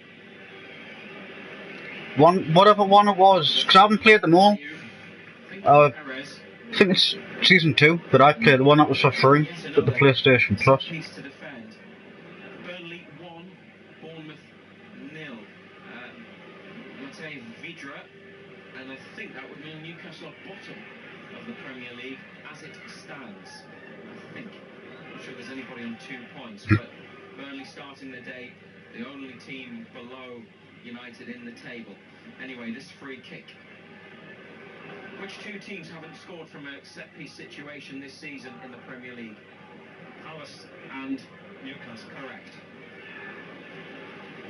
5 minutes to half-time. Milivojevic, who's just hit the post from a free kick, is about to take another one. Three-man Newcastle wall. He hits the three-man wall. It's a big wall. Shelby, Rondon and Lascelles. Alright, 2-0 up. They were just mentioning it before when they scored. Well, when they scored again. Clear over his shoulder. Rondon chases it. And Milivojevic back to the keeper. Well, is he supposed to be a set piece specialist, is he? Milivojevic. Perez gets a touch on the ball, but then can't get it under control properly. Now Palace lose it. Kennedy. Oh, sorry. But Sam, I tried to send you another friend request ages ago, mate, but obviously with the settings on your account, wouldn't even let me send you a message. Option of going back to Lascelles, who is inside his own half. Fernandez now good ball into a gap. Perez on the half turn receives it, running up to the edge of the area. Looks for Kennedy. He's onside, but he's been. Do you think they'll stay unbeaten, Sam? Plays it off a Palace player, but it comes back and hits him, and it's a throw in for the hosts. Aaron Leonard has doubled Burnley's lead against Bournemouth. Shelby sends it up to the edge of the area. Unless you want to send me, not saying right now on out like that, but next time you're busy on it, but next time you're busy, next time you're not busy and you're on the PlayStation, just send us a request or something like that. Not no hurry for it now. Back to the keeper from Shelby and Yedlin into the Newcastle number 8, who along with Rondon and Kennedy return to the starting lineup today. They found Diame, who's been tackled. I hope you do. Same. Overran it. Diame lost control. On holiday. Where you at, like, or? Milivojevic back to the keeper. It's supposed to be good. Are you like Ollie? I'm guessing it'll be Ollie, is it not just you gonna go and bugger off on holiday by yourself, eh? They won the free kick, and that was it. It's because you're always working constantly, aren't you? Tackled by Shelby.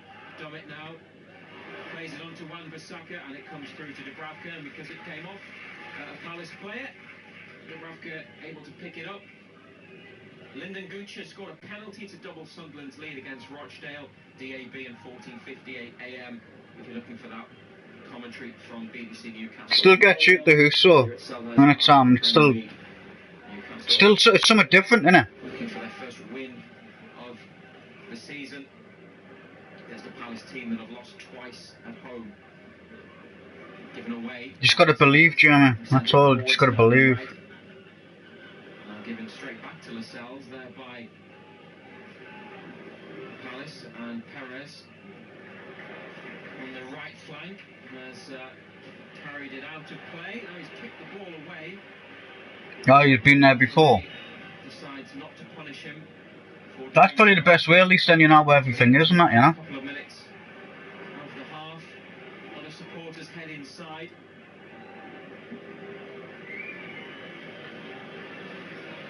Now it's a Newcastle throw.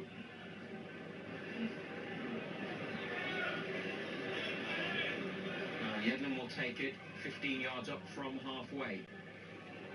How are you watching the match? I'm not. Long way out of the box to get a touch on the ball. Players from both teams battling for it on the Yeah, we streamed it. Clearly see what I'm doing. Oh, Cobra, not bad yourself. The area. Rondon's gone into the box now.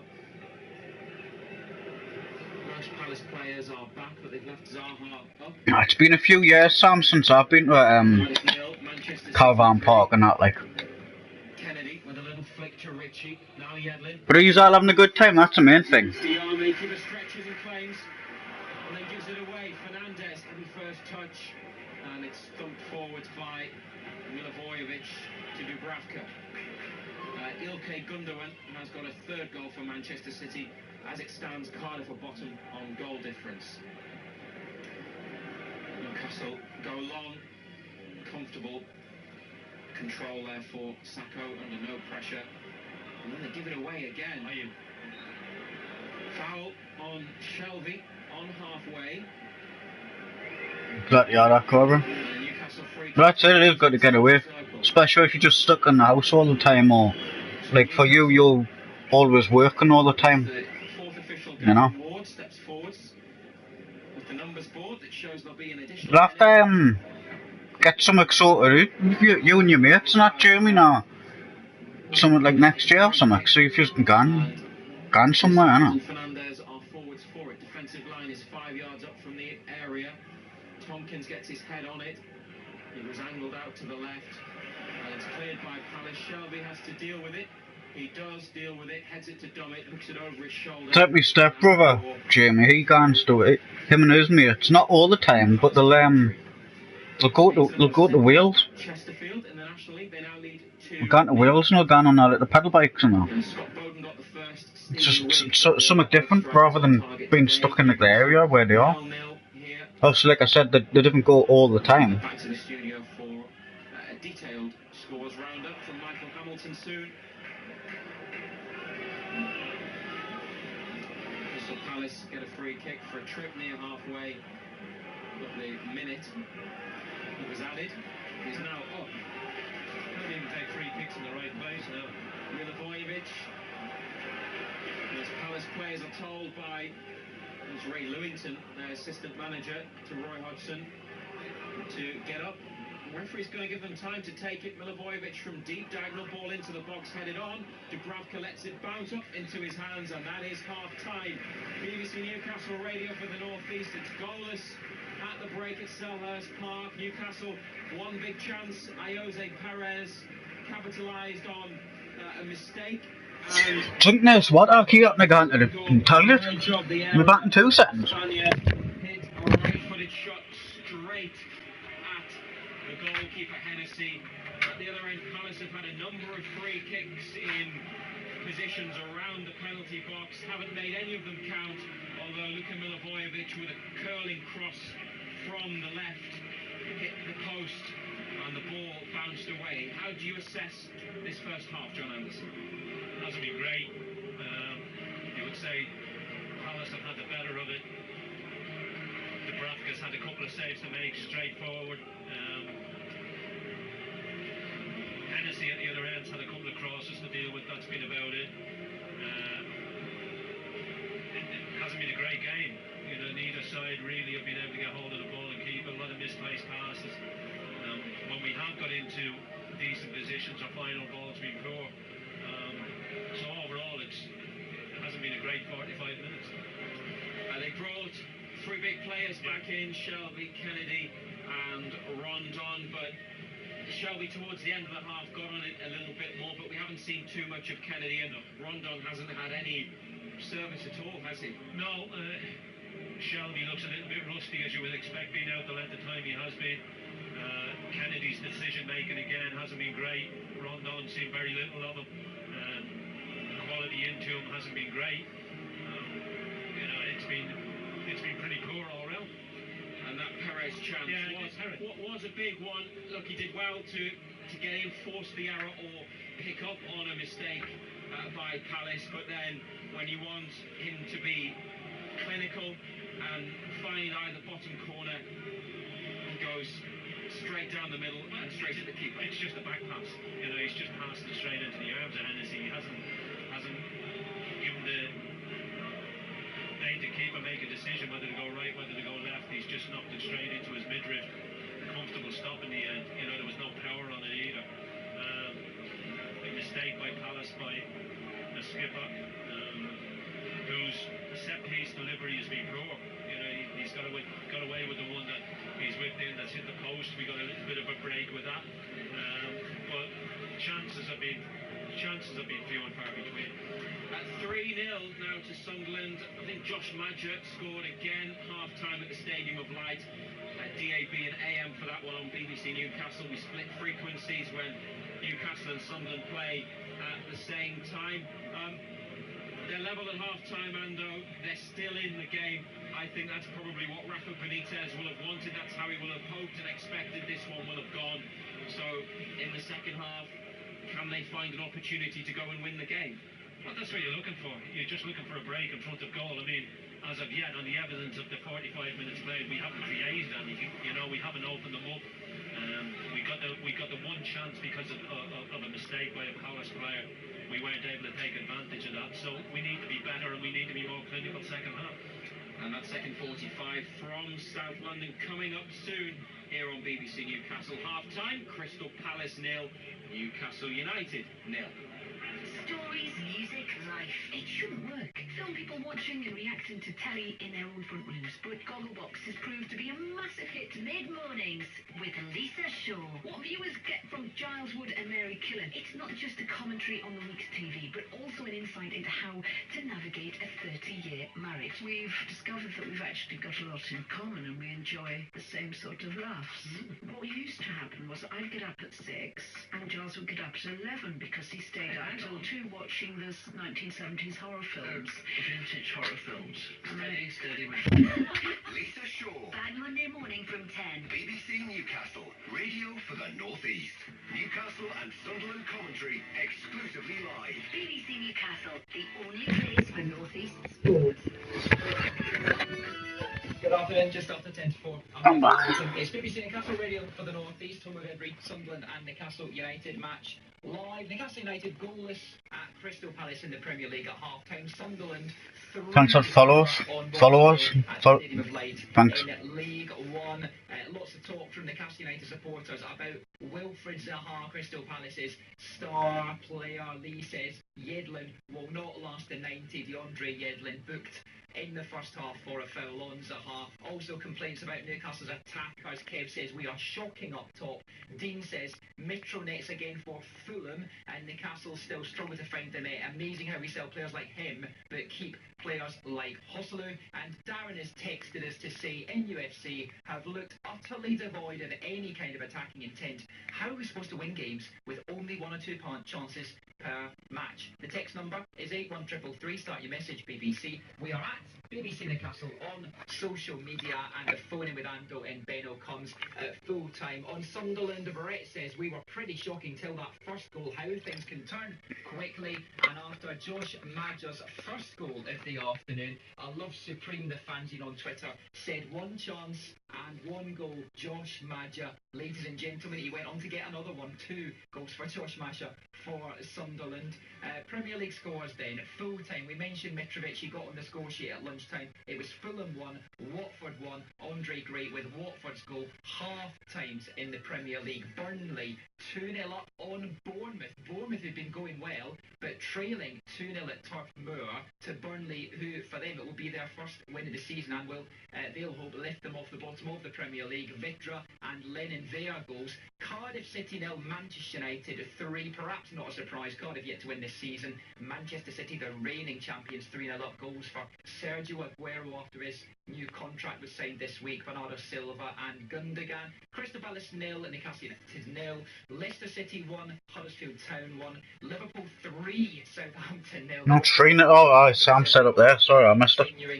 Well, I didn't miss it. It's right there in front of us. Fred with the only goal of the game at Old Trafford for Manchester United. They lead Wolverhampton Wanderers 1-0, and the evening kick-off in the Premier League is Brighton versus Spurs. Get the latest team news, score updates and post-match reaction on Twitter at BBC Newcastle. BBC Newcastle, radio for the North East. Into the Championship then, half-time. Well, before the Cardiff score, we was bottom, but now they're getting beat there.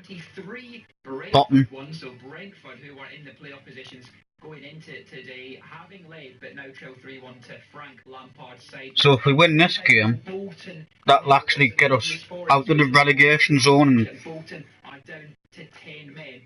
Brace yourself for this one. Leeds United 0, Birmingham City 2. Birmingham hadn't won yet going into today. Leeds United were unbeaten in top of the division, but Leeds trail 2-0 at Elland Road. Che Adams both the goals for Birmingham. Middlesbrough 0, Swansea City 0. Same scoreline between Nottingham Forest and Rotherham. Reading 1, Hull City 0. Sheffield United 1, Preston 0. Stoke City 0, Blackburn Rovers 2. Danny Graham once of Sunderland among the goals there. And West Bromwich Albion 0, Millwall 0.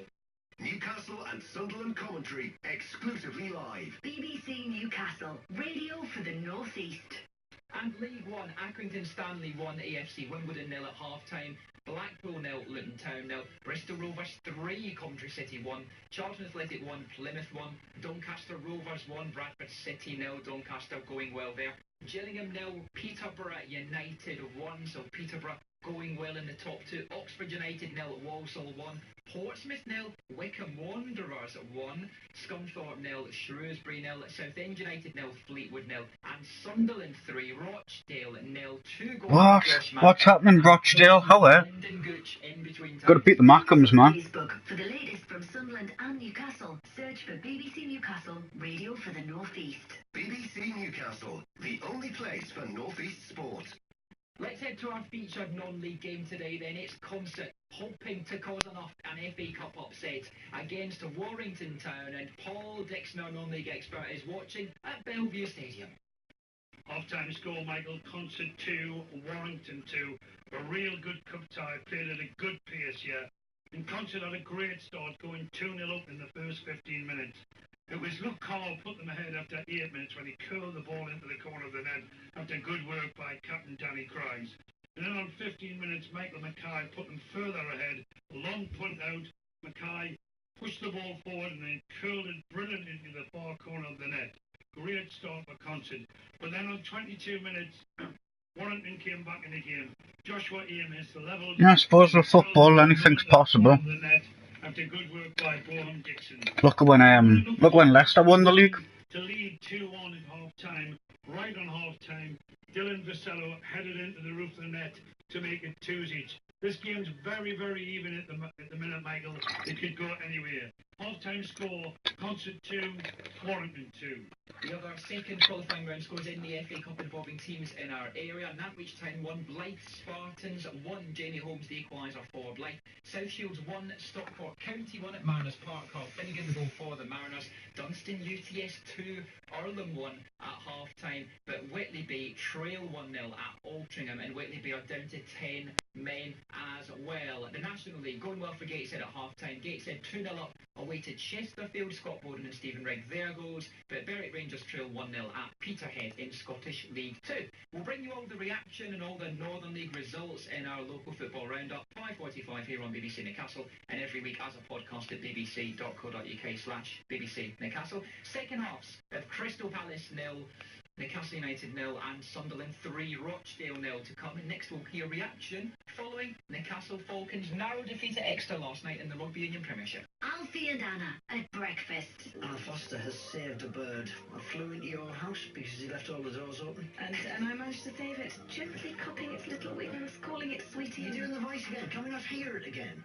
Can we please hear it again? Oh, do you have to hear yes, it again? I do. I love it. Really? I love this. Listen. He's not going to help for him. No, I can't watch it. Be careful, be careful, be careful.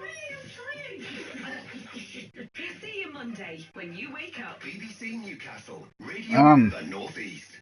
Yeah, home of Alfie and Anna at breakfast and all your... Got a couple. You'll have to help us out, yeah, Jamie. BBC Newcastle ready for the North East. I'm Michael Hamilton. Crystal Palace 0, Newcastle United 0 at half-time in the Premier League, and Sunderland 3, Rochdale 0 in League 1. Second half commentary coming up. Quickly though to Newcastle Falcons, who suffered another defeat last night, but they are the first team to take a losing bonus point against the Rugby Union Premiership leaders Exeter Chiefs. 24-17 the Falcons were beaten at Kingston Park, but Newcastle's Director of Rugby, Richards, was not happy with the referee when he spoke to BBC Newcastle at full-time. Well, they knew they'd been in the game tonight, but at the same time, you know, how the scrums were refereed in the first half, we were quite not sure, we're a little bit bewildered as to how people can make decisions from 50 metres, which is a bit bizarre, but there you go. And some very, very strange decisions from a scrummaging point of view in the first half. And we found it a little bit difficult to react probably to the changes refereeing styles from last week to this. Last week, Nice, Jamie's not a... Oh, there he is, sorry. My bad. You just had no chance of competing at the breakdown, and it's almost like playing a game. Probably thinking, fuck now. Fuck now, Geordie, I can't type that fast. Newcastle Falcons taking off their defeat to Exeter Chiefs in the Rugby Union Premiership. We do go with Newcastle Falcons everywhere they do. Hope to Wasps, I think, next up for them Friday night, and that'll be live on BBC Newcastle Radio for the North East on DAB 14:58 AM, and always the BBC Sport website. Ian Smith is your man, our Rugby Union commentator. The basketball, well done to the Newcastle Eagles, who are off to a winning start in the new BBL season. 70.65 a win at Sports Central last night against Cheshire Phoenix. You can head to the BBC iPlayer and listen again to Total Sport Extra if you want to hear our in-depth interview with fabulous Flo, and now the Eagles player coach. If you missed the big cricket news out of Durham yesterday, Marcus North ex-Durham and Australia batsman. He's going to start next month as their new director of cricket. Durham's final county championship match of the season at home to Middlesex begins on Monday. It is live on the BBC Sport website and app with Martin Emerson. Updates here on BBC Newcastle Radio for the North East, and a couple of your messages on Sunderland and on Newcastle United. Mike and Baker on Sunderland being 3-0 up says the lads have reacted well to last week's defeat. I hope they win. I don't care how. I like the Bradford. Won for Sunderland last weekend against Burton, but lots of unhappy Newcastle United supporters, including Tom, who says, "Why is someone else?" But it's like, who could we actually get without any money? You know, it's like I don't even. Well, the Bradford's on loan. We've had him for this is the second season now. That is with Matthew Raisbeck and John Anderson on our FM frequencies and Freeview channel 719. And if you want, so it's like, if you haven't got the money, who can you really get? That is on DAB Digital Radio and 1458 AM. North East Sport. Matthew Raisbeck and black and white legend John Anderson. BBC Newcastle. Radio for the North East. Thank you very much, Michael Hamilton, and welcome back to Selhurst Park. Kennedy is sharing a joke with Andre Mariner, the referee, as they have returned to the field. The cheers and applause that you're hearing will tell you Crystal Palace are coming out, and coming on from the bench, Hosselu.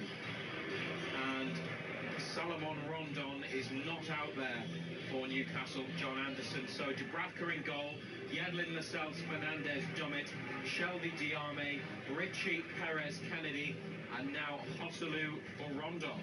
Interesting one. You didn't see a great deal of the ball in the first half, Rondon. Service film wasn't great. Interesting substitution.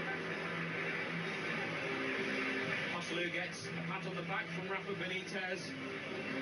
When you make a change in half-time, it has to be conducted from the side of the pitch, in between the benches. So Hosselu got ready. Players, tunnel members in the corner, had to go to the bench in the middle of the pitch. It's like we've got there's a Freddie Woodman, Jamie, the under 21 England World Cup winner. I think that's who it is, Freddie Woodman. But he's obviously still too young to be, because he hasn't got the experience to play in the Premier League, you know. The ball comes off Sacco, goes out square, 20 yards from goal. Give you the Palace team in a minute, and the subs. Ritchie back to Yedlin. And also, like, whatever's going on around the club or in the club affects the players on the pitch, you know. Newcastle's bench now is Darlow, Clark, Key, Muto, Manquillo, and Atsu. Yedlin throw to Diame, helps it on.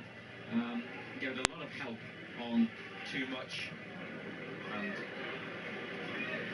throw in 5 yards up from the corner flag. Van Arnholt to take. Ayew and MacArthur down the line. Ritchie got a push in the back there from MacArthur. Newcastle free kick wide right, 25 yards from goal. Crystal Palace. And when I first seen him on the FIFA, I was like, who's he? And I looked at the stats and they weren't like really bad. Then I started playing them and they started going up and up. Shelby and Ritchie over the free kick. Two-man Palace wall by the corner of the box. Shelby curls it with his right. Great ball! Player goes down in the area. Newcastle look to the referee and nothing is given. It's Hosselu who hit the deck. But we play on. And now Kouyaté sidesteps Newcastle players, puts it through the middle. Dubravka off his line, out of his box to intercept and clear. Shelby's free kick caused serious problems for Palace, and Andre Mariner had a good look at it, but he gave nothing and got no help from his assistant on the near side. Palace on the attack again. Zaha nearly loses it to Diame, but gets help from MacArthur. Now Perez wins it from the Palace midfielder. It comes to Zaha though. He's given it away to Lascelles, and now Shelby square left-hand side to Dummett. 0-0, but a talking point at the start of this second half. Should that have been a penalty? Well, he went flying. There wasn't that many protests, to be perfectly honest. Nobody in black and white really appealed, did they? They looked at the referee, had their arms outstretched. They asked the question. No, when you're always going, but if that had been a penalty, there would have been real appeals. There wasn't. Now Palace through Wan-Bissaka trying to release Ayew. Lascelles has brought it up to halfway. Richie, Perez, little flick to Shelby. Went for the first time ball to play in Hosselu. It's intercepted and sent forwards to Ayew. The impressive Federico Fernandez gets across him and slides the ball out for a throw-in. It was a great ball though, whipped in by Shelby. Dissected everybody. They've thrown it back now to Tompkins. It's exactly what Shelby can do, and it's what they miss. And I think we said last week in the first half against Arsenal that they only had Richie to take free kicks and corners. And when you've got Shelby, you then have the option of somebody with great quality with the right foot and the left foot of Richie as well. Play continues despite players from both sides going down. The referee put his whistle to his lips when Diame went down. It didn't blow. Palace then won it back. And Lascelles has gone in hard on Zaha, and it's a throw-in. It's 0-0, and that's come off Richie and gone out of play.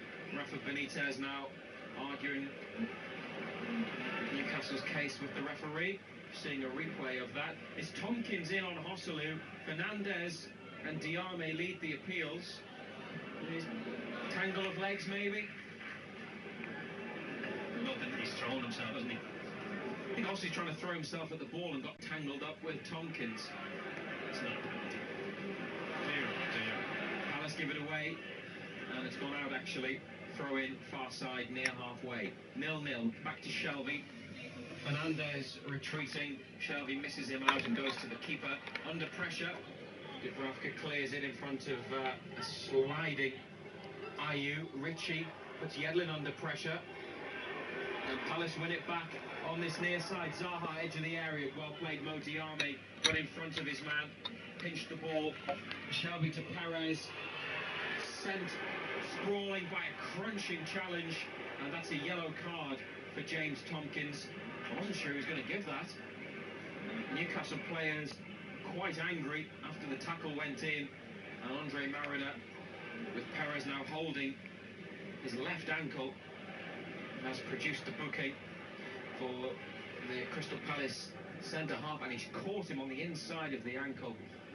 That will be painful for Perez. A little bit late. The ball was there, he went for it. Perez was No, that's it. He was.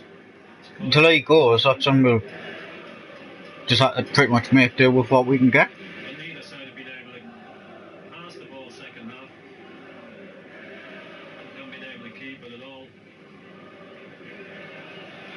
Rafa Benitez has his hand on the right shoulder of DeAndre Yedlin, and they are discussing tactics, presumably, while Yedlin has a drink. Perez still lying on his side in Newcastle's half of the field.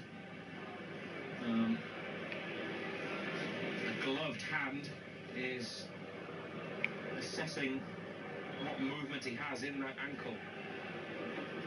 He's been down a while. They've got Muto and Atsu warming up along with Key away to our left. Took a big whack there, Perez. The referee is watching over the situation. He has to be helped to his feet by Lascelles. What do you think? I think he'll be alright.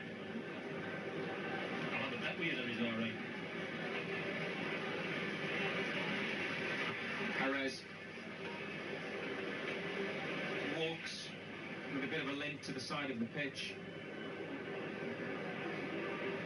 And he's in conversation with the assistant on the far side. Play restarts, 0-0 the score. Newcastle free kick. Fernandez through the middle, looking for Richie. Heads it square. Hosselu, acrobatic effort, straight at Hennessy. Set up nicely by Richie's header. Can Hosselu. It would have been a spectacular goal. It was a good effort, actually, because the ball's behind him. And he's done well. And fortunately for Hennessy, it's straight at him. Lascelles back to the keeper. Perez rises with Sacco on halfway. Now he gets a bang on the back of the head. Newcastle ask why nothing was given. Perez is down once more. Palace have the ball at the back of the centre circle. The referee has signalled that the game has to be stopped because it is a head injury. In the wars, Jose Perez. He's on his feet and the Palace fans aren't happy.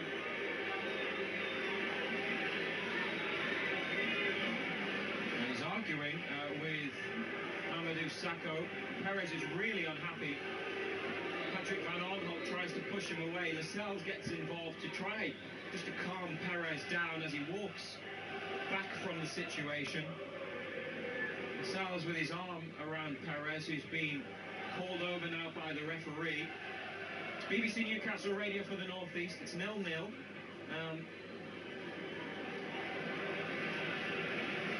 Lascelles and Perez there with the referee. And we're going to see a replay of that incident there. He's obviously been caught, but not intentionally by Sakho. Doesn't mean it doesn't hurt. Sakho, I think, is trying to apologise. And Shelby in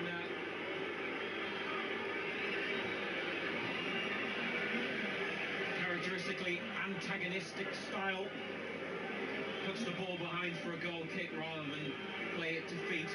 Newcastle give the ball back to Palace that way. Let's liven things up a little bit, I suppose. Probably needed it. 0-0. And Ritchie with a clearance into Crystal Palace territory. And play it forwards down the left. Van Aanholt, heavy touch. Lascelles. It's a good clearance down the line. Sakho on his chest, gets away from Perez. Now Zaha. Next time he goes down, after what's just happened with Perez, they'll be screaming at Palace fans. Townsend, little reverse ball to Wan-Bissaka. Flat cross in towards the near post. Put out of play by Shelby. Another Palace throw, a bit further back this time. About 10 minutes of this second half. Van Aanholt, Zaha back to goal. Ritchie's won it. Diame back to Ritchie. And Yedlin to Lascelles. Crisp passing from Newcastle. Shelby to the keeper. Dubravka now takes a touch. And lifts it away. Perez and Sakho rise together again. Perez saying he got a bang on the neck once more. Ritchie now has been fouled on halfway. Right hand side, Newcastle free kick, although the referee signalled there was a Palace free kick when it was actually a Newcastle free kick. I tell you what, Marona, he's never been one of the better referees. Shelby, right-footed, brought down by Hosselu. It's a good first touch, but it just got away from him because there were two Palace players in close proximity. Now Lascelles has put Yedlin into a bit of trouble. He slides in on Zaha, but it's the Newcastle man who's come off worst. And Zaha checks that he's okay. United play on. It's becoming a little ill-tempered, this match. 0-0 on BBC Newcastle. Shelby playing it forwards towards Perez. Cleared now by Wan-Bissaka. Short ball to Kouyaté. Good tackle by Kennedy. Takes the ball. And now diagonally running forwards, Kennedy, 30 yards out, into Diame, edge of the area, it was behind him. Take it. And Diame had to really stretch his back leg to control the ball. And it went through to the keeper, but Yedlin has won it for Newcastle. Right-hand side, delivers a cross. Hosselu in front of his man and didn't connect with the effort. And it's in the hands of Hennessy. Well, I think the statement that Zaha has made during the week is coming back to haunt him, because the boy is all over the place. He hasn't been able to get hold of the ball. He hasn't been able to get on the ball. He's just been poor today.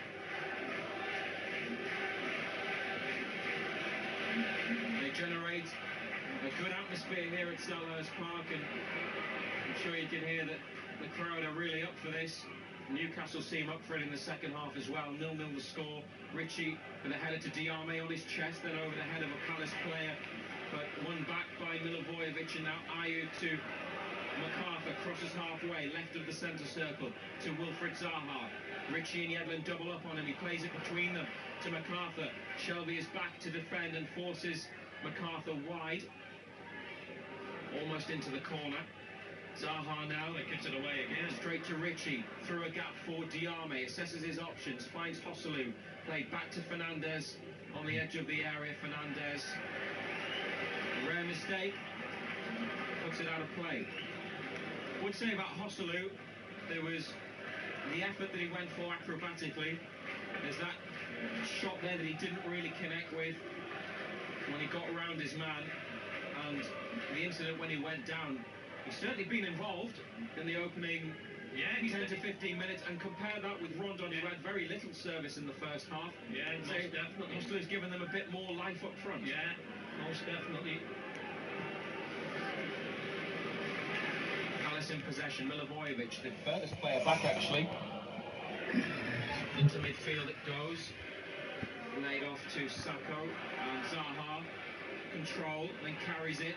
And Van Arnholt looking to thread one through for Ayew, cut out by Yedlin, and Fernandez coolly away, cut out by Wan-Bissaka. Townsend from outside the box, got right underneath it and sends it high and wide of the goal.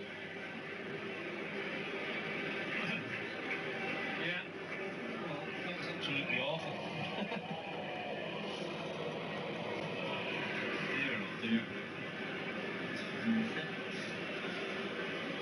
John Anderson, our Newcastle United co-commentator. You can phone Ando after the game on 0800 234 6565. We have a post-match phone-in and a dressing room reaction between 5 and 6. Forwards by Palace, Fernandez away. Kennedy, lovely first touch. Ball was dropping from a great height on that far side, and Newcastle have a throw.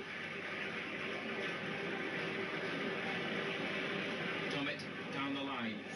Quickly run to the bathroom too, sir. Domit to Shelby, off a player in blue and red for the United throw, just with steps back from the halfway line. We're in the second half, 0-0. BBC Newcastle radio for the North East. Hosselu will chase this one back to the keeper. I'm going to see it's a firm clearance away. The header from Fernandez, helped on by Domit. Palace have got it on the right-hand side. It's Tompkins to run across his body and then along the ground back to the keeper, edge of the area. Into the final half an hour. 61 minutes gone. A miserable day. Newcastle being kept off the bottom of the Premier League by Cardiff, who are losing 3-0 last we heard to Manchester City. As it stands, United have 2 points because it's level here. Sacco receives the ball from Tompkins. They're the only outfield players in the Palace half. It goes forwards to Zaha. Ritchie makes him go infield. Zaha shrugs off Diame, and now Tompkins striding forwards.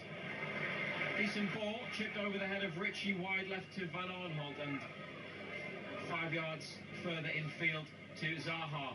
Looking for the run of Van Arnholt, cut out by Edlin, poked away by Ritchie. Zaha now to Ayew. Townsend shot blocked from the edge of the area. Shelby clears, but straight to Sacco. Sacco, left-footed diagonal ball into the area. There is nobody there for Palace. It's a goal kick. Well, yet again, Townsend was an eternity to get a shot away, and then it's blocked. Making a change, Palace. It's Max Meyer, who's going to come on, a very highly rated German midfielder. Free transfer from Schalke. As we told you earlier, Rafa Benitez was offered by Maya's people with a chance to discuss signing him, but it was a deal with all the wages, signing on fees, agents' fees that was going to be too expensive for Newcastle. He hasn't started a Premier League game yet,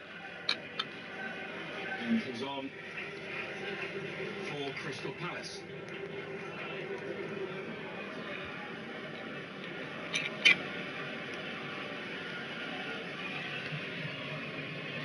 And now Newcastle win themselves. These windows getting cold. I'll probably fucking I'm up soon. I'll do it on Paul Dummett there to take it.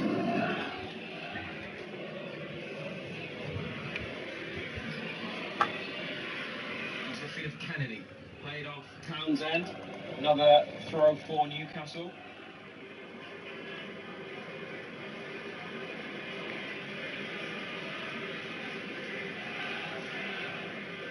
Dummett towards Hosselu. Stabbed away by Palace. Third Newcastle throw.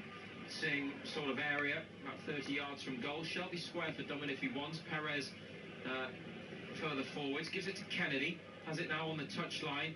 And gets a throw in about 10 yards from the corner flag. So, haven't really had any meaningful possession there, but they're getting closer to the goal line, if nothing else. Newcastle. Palace scoop it away. Shelby brings it down. Nice play. Come on, Shelby. Richie goes for it with his head. It's going to come through here to Hennessy, wide of goal. Difficult one for Richie to attack. He was the meat in the sandwich. Two big Palace defenders there. Now Van Arnold on halfway after they clear it. Sacco to Maya.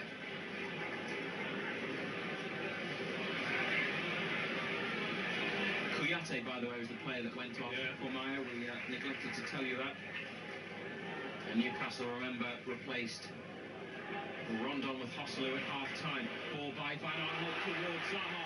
Terrific challenge from Federico Fernandez. Perfectly timed. It was heavy, but he won the ball. Zaha's gone down. And to be fair, he didn't appeal. No, it's a great tackle. He's just slid in. He's won the ball. Zaha's gone flying over him. But no way in the world is it a free kick.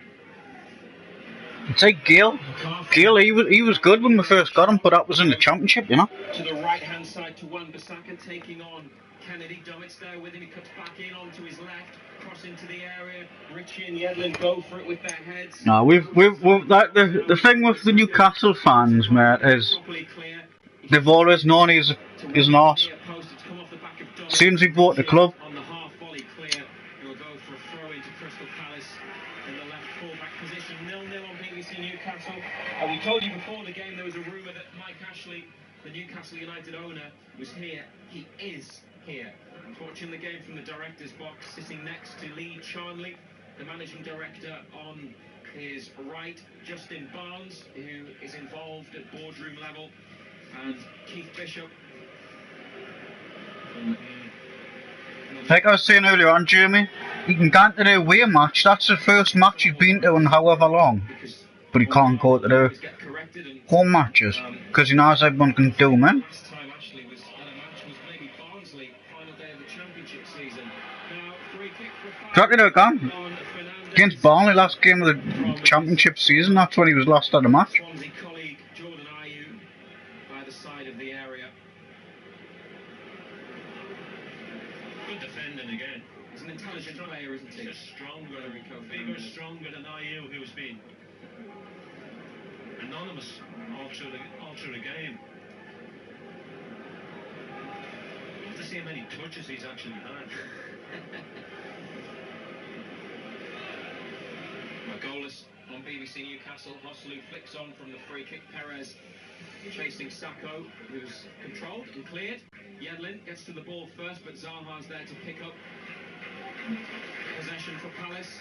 And Van Arnold crosses halfway, looks for Zaha. Finds only Modiame. Richie now up to Perez, can't control. Sacco into Milivojevic and Maya. Nice ball through a gap and into the path of Wan-Bissaka. Head down and running. Played it. Fernandez face again. And Fernandez was there. 2, Huddersfield 1. Corner. For Palace. Cross from Wan-Bissaka. Put behind. Cardiff now losing 4-0 to Manchester City. Newcastle fans are holding up a banner aimed at the owner about his sports shop, as the corner is about to come in from Milivojevic in front of those fans holding that banner. Cheers for jumping in, mate. I appreciate it. You have yourself a good day. In the box, then comes out of the area to Maya on the left, and he gets a throw in. They're really making their feelings known, those Newcastle fans, as I'm sure you can hear. Diame with a clearance. Hosselu again. Puts his arms out, looks up to the sky as if to ask why. Why are they just getting rid? Why aren't they trying to build something, trying to find him, trying to get him to hold it up? You know, he's going to get swamped after the match. He'll have to get an armed escort.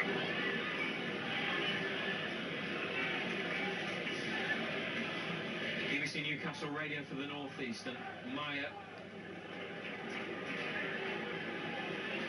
to Wan-Bissaka, looking to the German, Andros Townsend, Zaha can't control, and it's just as well because he was in loads of room on the left-hand side, and had he been able to take a touch, he would have had the chance to drive in towards goal. The ball too strong and a goal kick. Yeah, he just got his feet all tied up. Zaha, it's not the worst ball in the world. He's just played it. Just can't get his feet sorted out, can he? He's on the move, but his feet just seem to get tied up under each other. I think we're going to see Christian Atsu Cheers, Jimmy.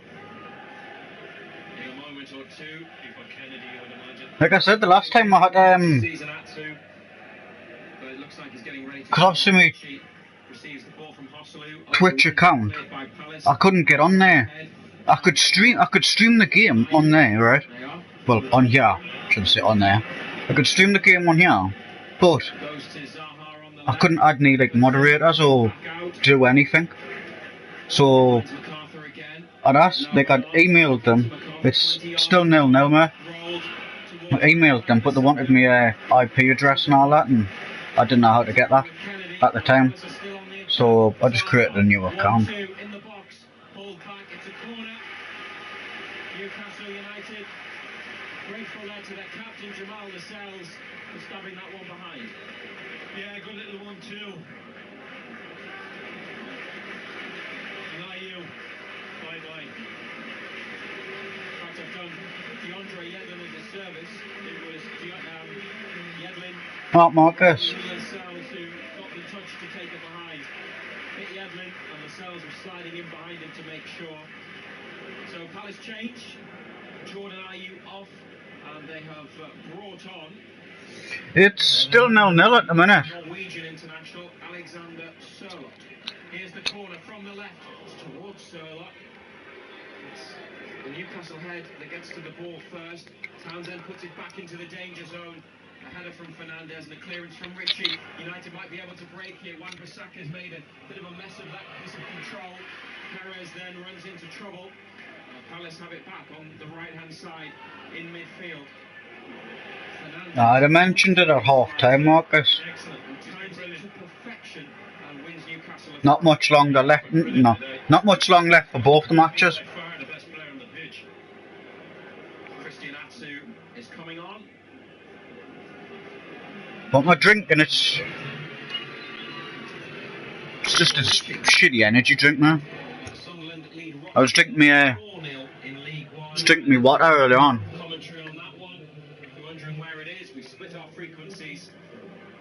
Well, it is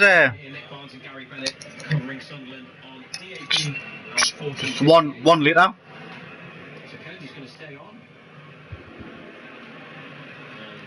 Usually the bottles is a little bit bigger than this one. High fives Atsu. Michael Benitez pats him on the back of the head. And on the back. And Newcastle made their second change. 0-0 at Selhurst Park. Throw in to be taken from That's what that was. defensive part of the pitch on the left. Like the water. Closer to halfway. Gateshead now leads 3-0 at Chesterfield in the National League. Scott Bowden's got his second of the afternoon. Steve Watson's team going well. Hosselu flicks on for Newcastle. Gets it back from Perez, finds him again. Perez running into the box. Can he create something? Almost got in, almost. Tried to step over, got held up. Now Hosselu, good sliding challenge. And he has won for Newcastle. Tell you what, he's done great. He's done great since he's come on as well. He's been hungrier, his movement's been better than Rondon's. He slid in to win the ball, then didn't give up on it, chased it, and then won a throw from a Palace sliding tackle near the corner. Throw in just taken there by Dummett. I'll have a couple later on. Get out of that corner.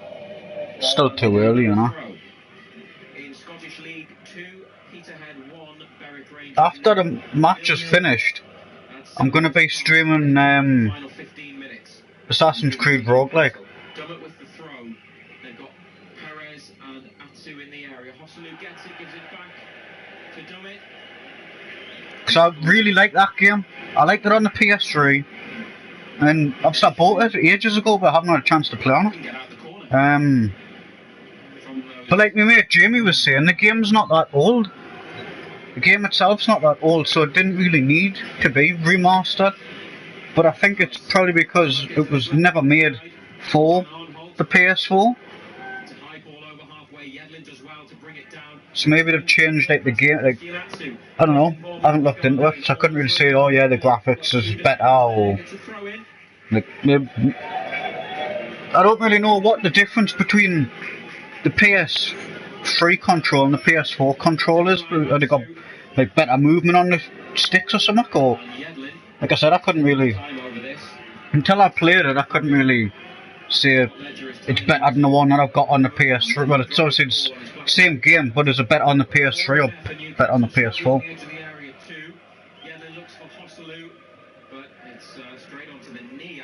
Oh, well, they made... First time cross, Perez and Hosselu can't control, and Maya clears from the edge of the area. Fernandez watches it. They made Rogue, like I said, right at the end of the last gen, right? But then they made Unity. Was it? I think it was Unity, because Unity wouldn't have been able to play on the PS3, and they didn't want to change it. So it's like, right, well, we'll make that Unity for PS4, then Rogue for the PS3. Towards the bottom corner, but it didn't have a great deal of power, and it was on the near side as well, and Hennessy was able to make the save. At least it's a shot on target. So less than 15 minutes of the 90 to go, and then obviously added on time as Hosselu charges down a Sacco clearance. And Palace have a throw in their defensive third of the pitch. No, that's it.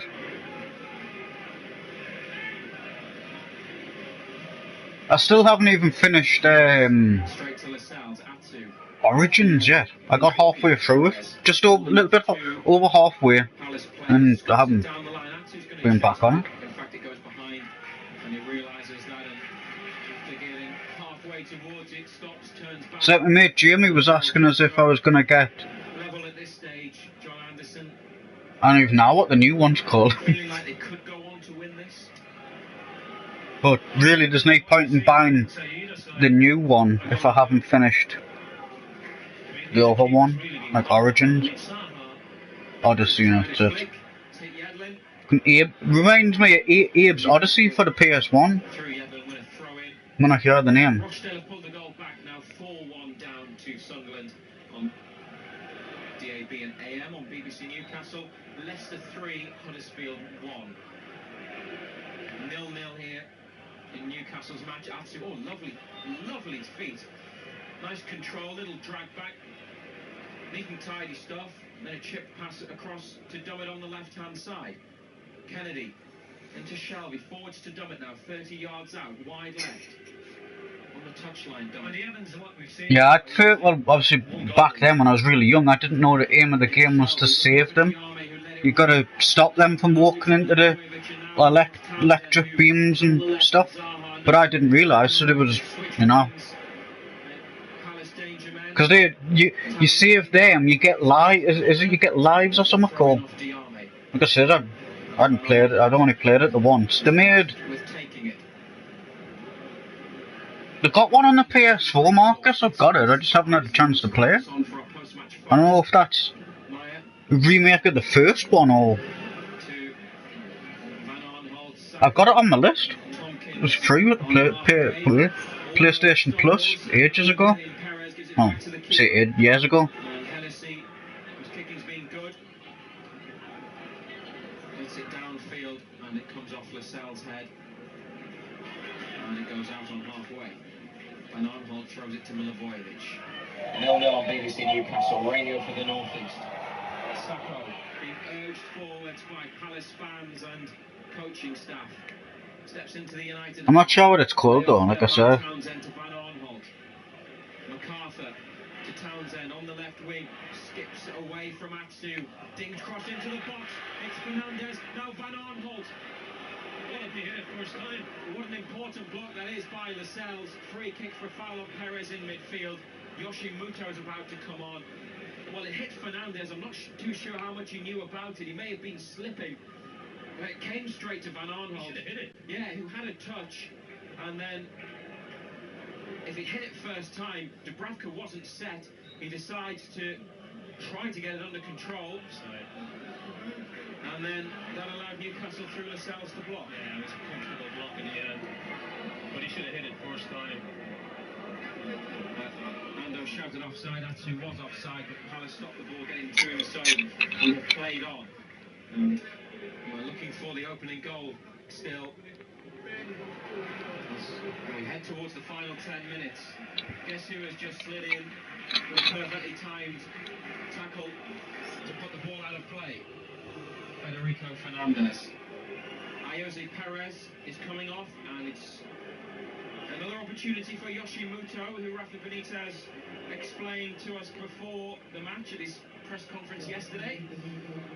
He sees as a centre forward rather than a number 10 or an attacking midfielder, and that's where we've seen Muto so far. He's not been the main man up top. No. Hard to see when he is going to be the main man up there.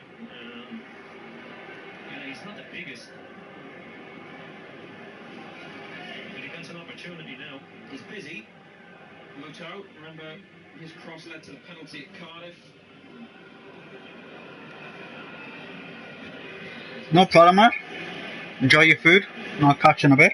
And now Palace with a throw. Wan-Bissaka takes it. It's Maya. Back to Wan-Bissaka. Corner kick. Played it off Dummett. Standing his ground and now shouting instructions to his teammates as Newcastle organise themselves for this corner. Shelby has gone into the 6-yard box to stand between MacArthur and keeper. Right-footed, out-swinging corner. Flicked on and then hits the head of Tompkins. Muto keeps it in on this near side. And the ball is kept in by Palace. Townsend with a cross and headed wide.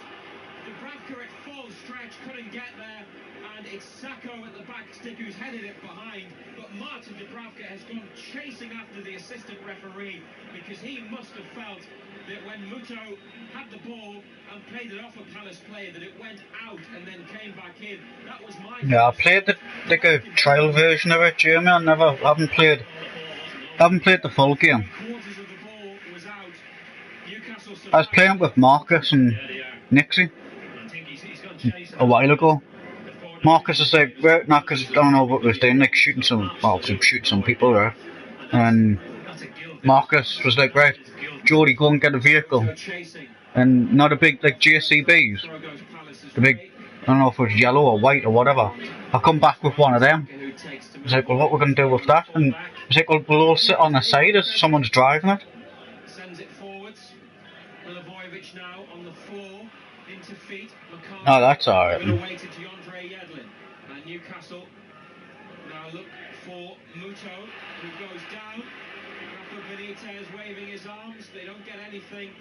And the home team In possession through Van Arnholt. Off Atsu, it's a throw. BBC Newcastle Radio for the North East. Goalless at Selhurst Park. Tweet at BBC Newcastle or ring 0800 234 6565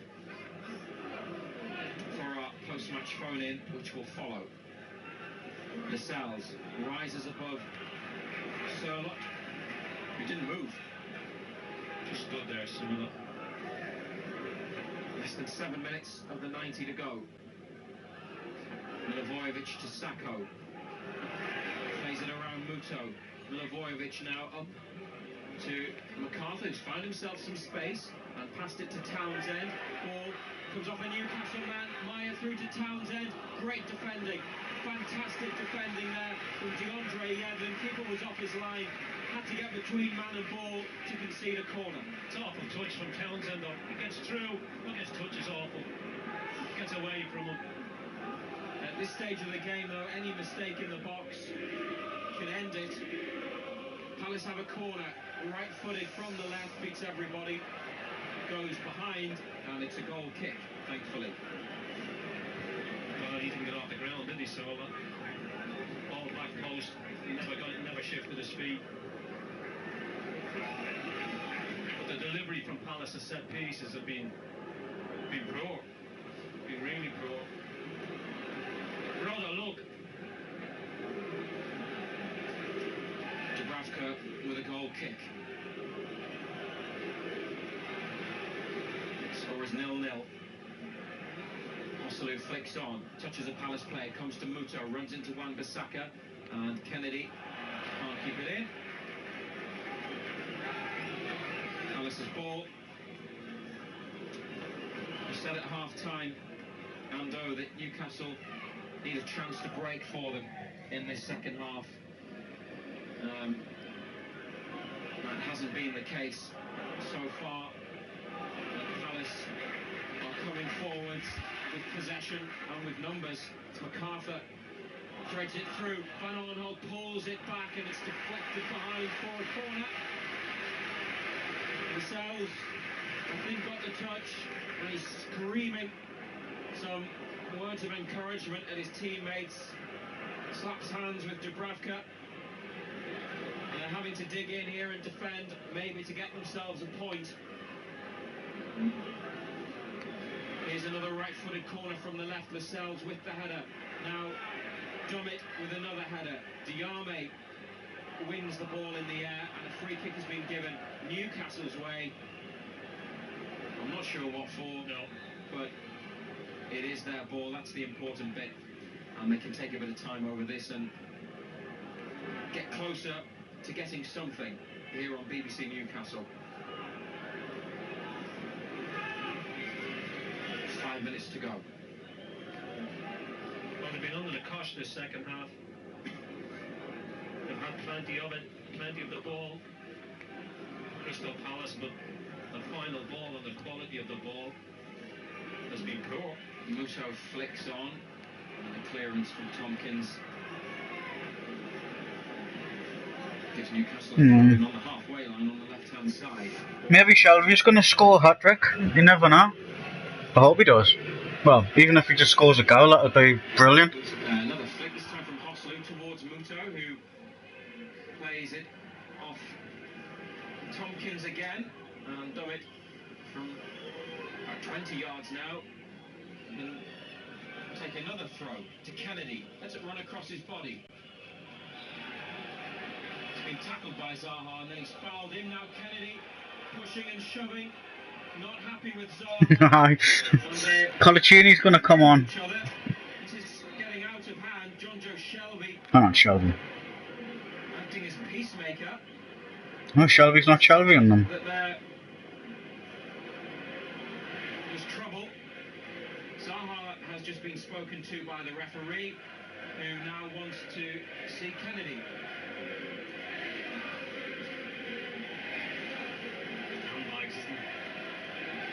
He was angry, Kennedy. But he lost the ball to Zaha, and then he flooded. Yeah. So it's definitely a free kick for Palace. And then he's tried to take the free kick quickly, Zaha, and he's stopped them. And then the handbags came out. 0-0. Final 3 minutes of the 90. And here comes the free kick. From deep, every player, outfield player, plus Martin Dubravka in Newcastle's half. Hennessy took the free kick, flicked on, Yedlin gets there, round the back of Townsend, Atsu with a back heel. Now he gets a throw in. And they're slowing things down now, Newcastle. Yedlin to Shelby. Clears it, goes up into the air. Bounces, Kennedy then rises but can't get it under control. Wan-Bissaka clear, Dummett has to head it, and Zaha's going to try to let that go behind for a corner. Dummett's done well to prevent the corner, but the ball is still with Palace. Wan-Bissaka to Maya, slips one through for Zaha. Dummett slides in, he's done fantastically well there, and Kennedy keeps it in, prevents it going for a throw, and sends it long. Sacco to Tompkins, and they just get away with it, Palace. And MacArthur plays it to Townsend wide left, now in the area. Van Arnholt there, they almost get in each other's way. Townsend's cross comes off Fernandez, danger not over. Fired across goal, and how did it not go in? MacArthur on the line, didn't get a touch. Agonisingly close for Palace. It remains 0-0. Well, how did he not get a touch on that? That is unbelievable. Hello? It's unbelievable how he doesn't get a touch on it. It's a goal kick. I think Dubravka's got something on that. No, he didn't. No, he didn't.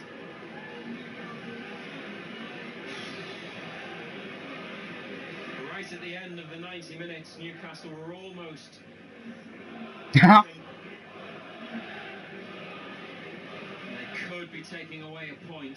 We await the numbers board from Gavin Ward, the fourth official. They have a throw-in on the left-hand side. On halfway.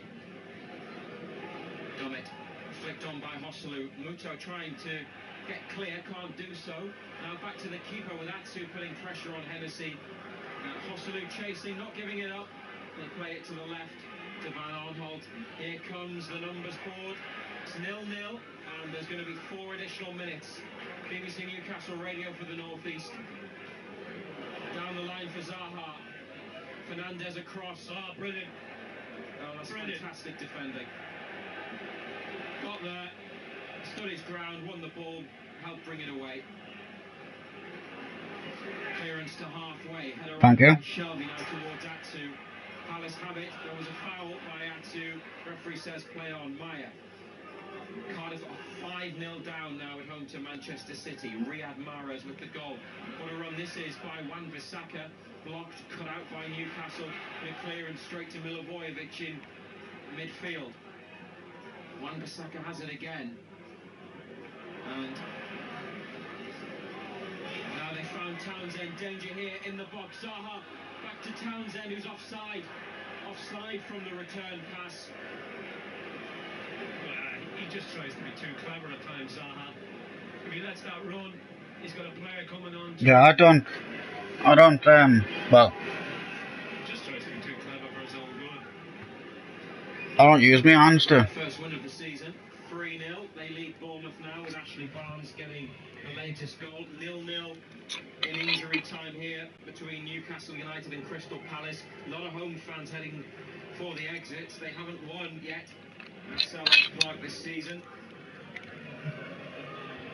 They've got Bournemouth on Monday week next. Newcastle at home to Leicester next Saturday. 2.5 minutes of added on time still to play. Shelby helped forwards. Hosselu chasing.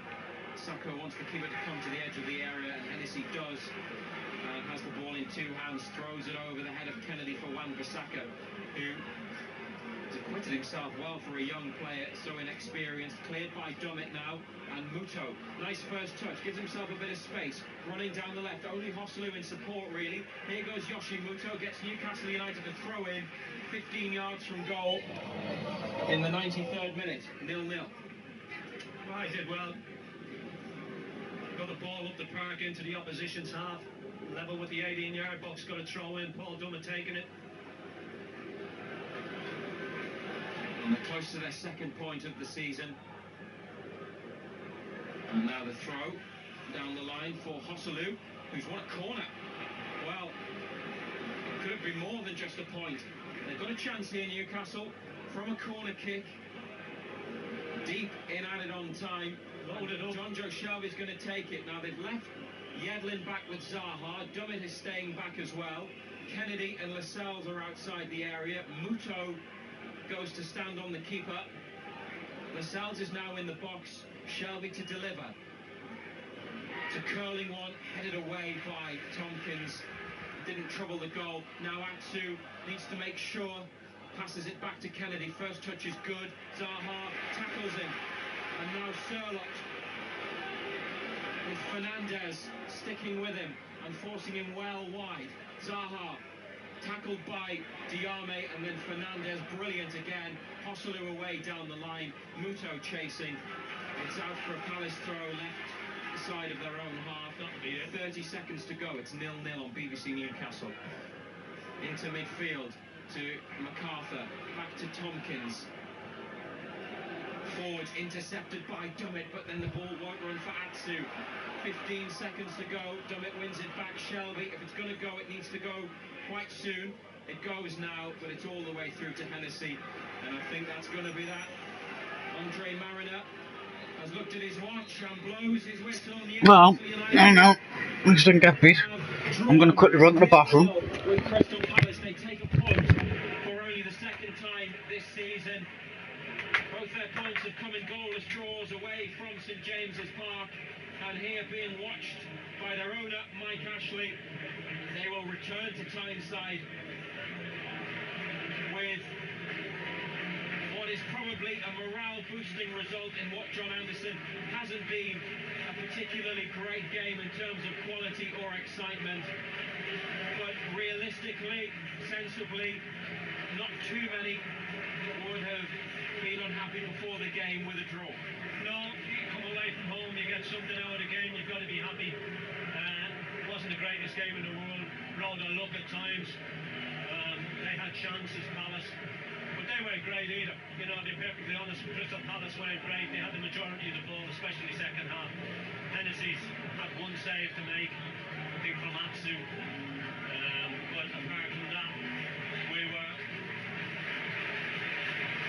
great going forward. We were poor going forward. We didn't keep the ball. Fernandez is excellent at the back. I thought he was outstanding player for us. But it was a poor game. It was a poor game, but it's a valuable point. 0800 234 6565 is the phone number to ring if you want to speak to John Anderson about Newcastle United. Gary Bennett will also be taking calls on Sunderland over the next hour. We'll have reaction from Selhurst Park and the Stadium of Light. 81333 is the number to text. Put BBC at the start of your message, or tweet at BBC Newcastle. Yedlin, Dummett and Lascelles go across to the fans. Most of the other players have already been over to acknowledge the 2,900 Newcastle supporters here. Rafa Benitez has been walking off with his arm around John Joe Shelby, who on his return has completed 90 minutes. Leicester next week's a big game, and probably one that they need to win, with Manchester United after that before the next international break. Final point of interest before we go to Sunderland for 6 minutes of it added on time. Black Cats are leading 4-1 against Rochdale. Hosselu came on and gave them a bit more up front. Yeah, we're not down to Sunderland. Well, when he came on, I thought his movement was better. It's all real.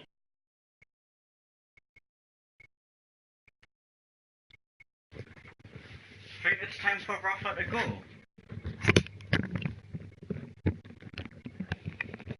No, Rafa shouldn't go, mate. It's the owner that should go. Rafa's tried to do his best as he can, along with the players that he's been able to, well, I say able to get, all on loan.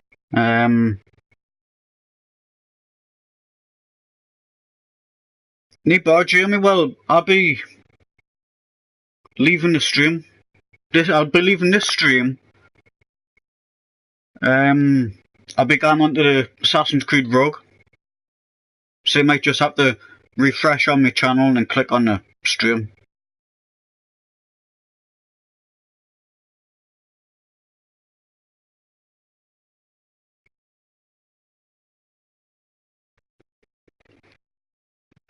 But hi everyone, thanks for jumping in, listen to the match. I'll like I said, Assassin's Creed Rogue. I'm going to be streaming now, so I'm going to end this stream. Stop playing the game. Right, cheers, Sam. You have yourself a good day as well. Or try to. I say day, well, late afternoon. But I'll catch everyone in a couple of minutes.